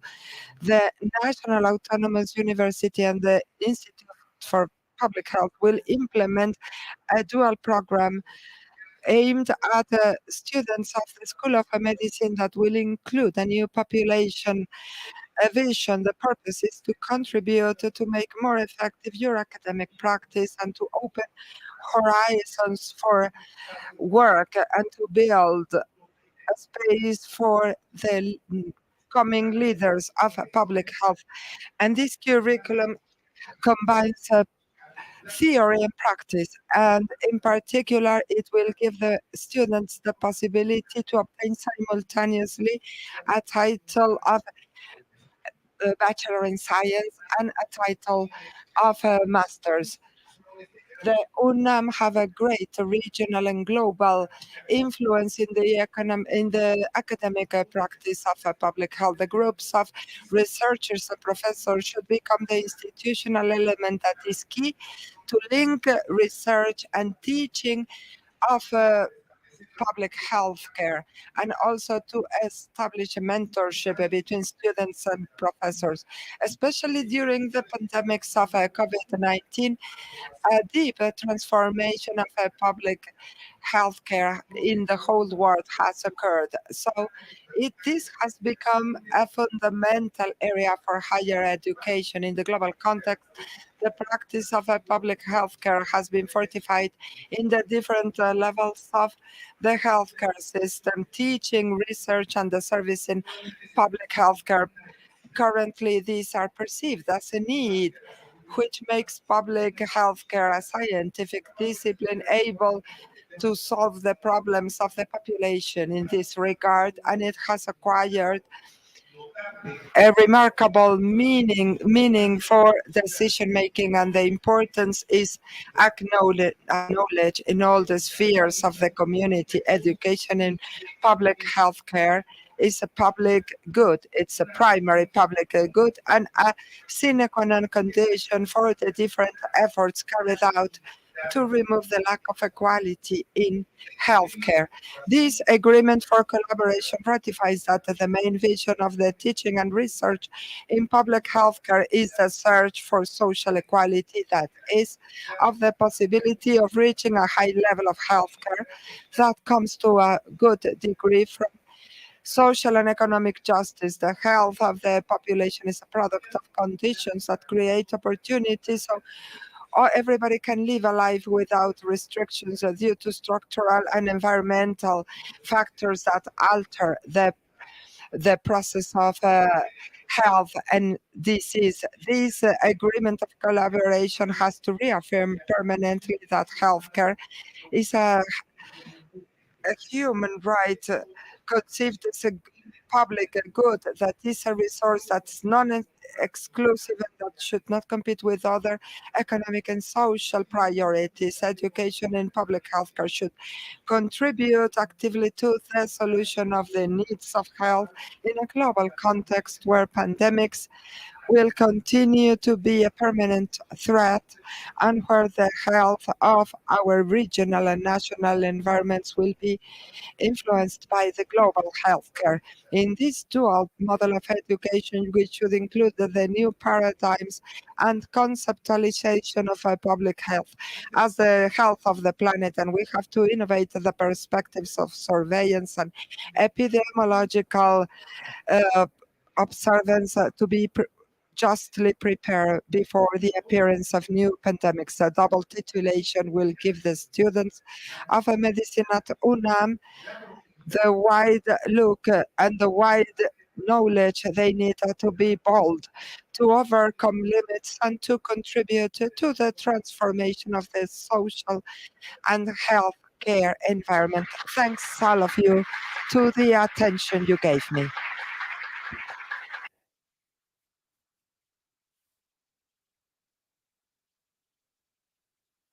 Next, we will carry out the signature of the agreement of collaboration between UNAM and the National Institute of Public Health.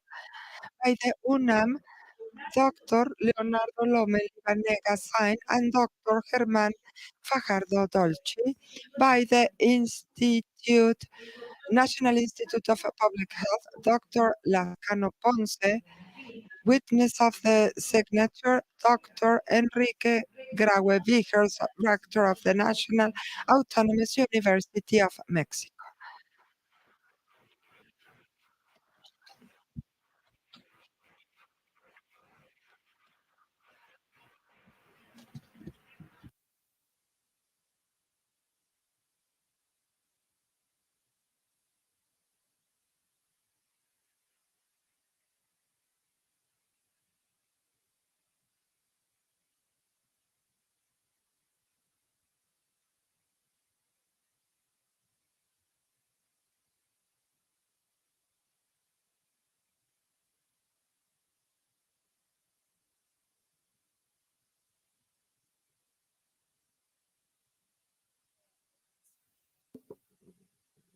Please take a seat.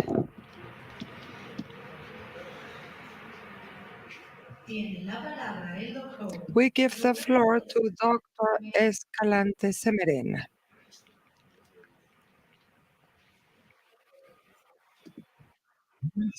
Good afternoon, everybody, ladies and gentlemen. University people, not only from Mexico, but from Latin America and the Caribbean, who are here with us in this big event organized by the School of Medicine.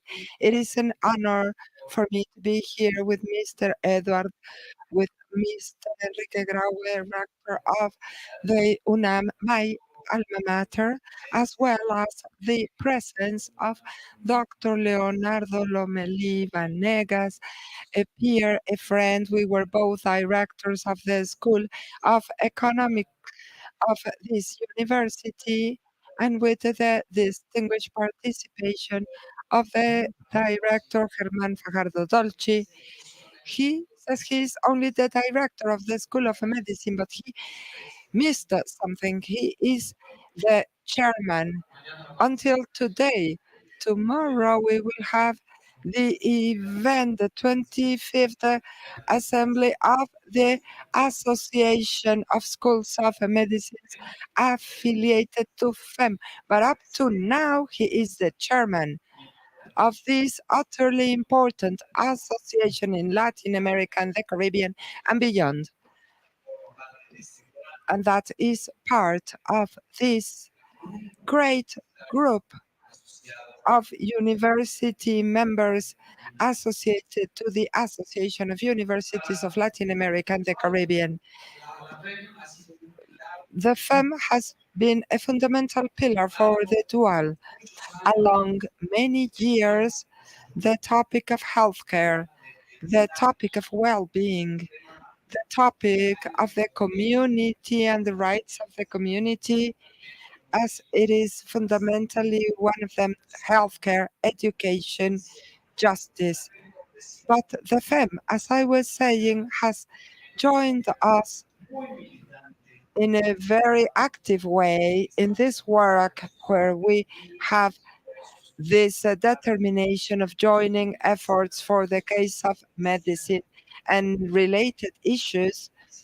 And medicine, in this case, also understood as other medical issues related to healthcare, such as odontology. We have the director of the School of Odontology of UNAM, the psychologists, and so on. We have carried out a very important effort for integrating the actions carried out by more than 300 schools and faculties of medicine that exist in our Latin American subcontinent, Latin America and the Caribbean. Me, as the Secretary General, I feel very, very honored of witnessing and to help as much as I can for this integration, because today more than ever, we have to be together, we have to cooperate, and we have to overcome that idea. And I say that as an economist, where in the 80s we were told that the problem was pertaining to the individuals and not the communities. Individuals, no question, are important, provided that they serve their community. So truly, Mr. Graue, so much for thanks so much for making us part of this extraordinary event and our acknowledgement for all this year. I cannot stop mentioning the permanent work of Javier Santa Cruz as Secretary General in La FEM, who has worked in all the different issues.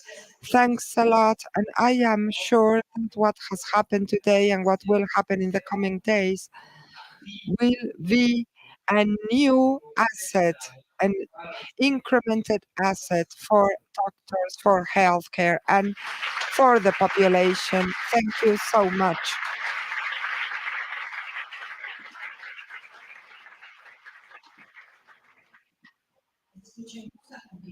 Let us listen next to the words of Dr. Enrique Graue Vijers, Rector of the National Autonomous University of Mexico.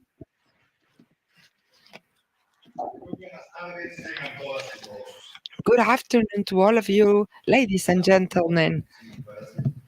I know you have been greeted several times, but I want to highlight the presence of Dr. Lomeli, Dr. Germán Fajardo, Director of the School of Medicine, and of course, the Director of the National Institute of Public Health Care. For me, it is a huge pleasure to come back to this auditorium. Thank you, Herman. This is my home. It will be my home. It is also, and like it or not, the most beautiful auditorium of the whole university. Thank you so much. It's beautiful. And to be here in order to look at all of you in this wonderful international conference that the School of Medicine has stated, interprofessionalism. That's the way medicine is. Medicine cannot be isolated, but with an interprofessional view, and that is proven by the directors of our schools, the School of Nursing, the School of Social Work, the School of Forensic Sciences, and of course the director of the School of Adult. I saw him when I was coming in, but I cannot see him anymore. Okay, Francisco Suarez. To acknowledge many friends as well, others that I was not seeing and would not recognize me with the mask on. But I'm very glad to see all of you and to be here to witnessing a yearning.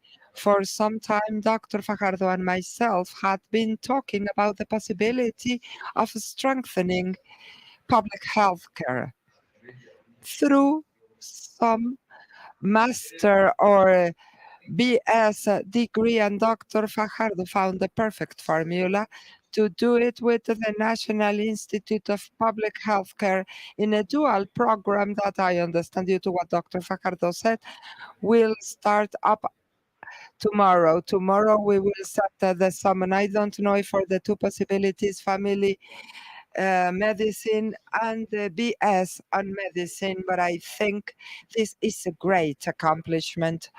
Truly, we needed the pandemic, showed us the needs we have of this type of projects that the doctor has have management capabilities of direction to be able to face the challenges the country presents to us. I am really celebrating this virtuous union with the National Institute of Public Healthcare to accomplish this goal. Well, let me open this international conference and tell you that being August the 9th of 2023 at 1:30 p.m. we open this wonderful Congress. For my race, my spirit will always speak up.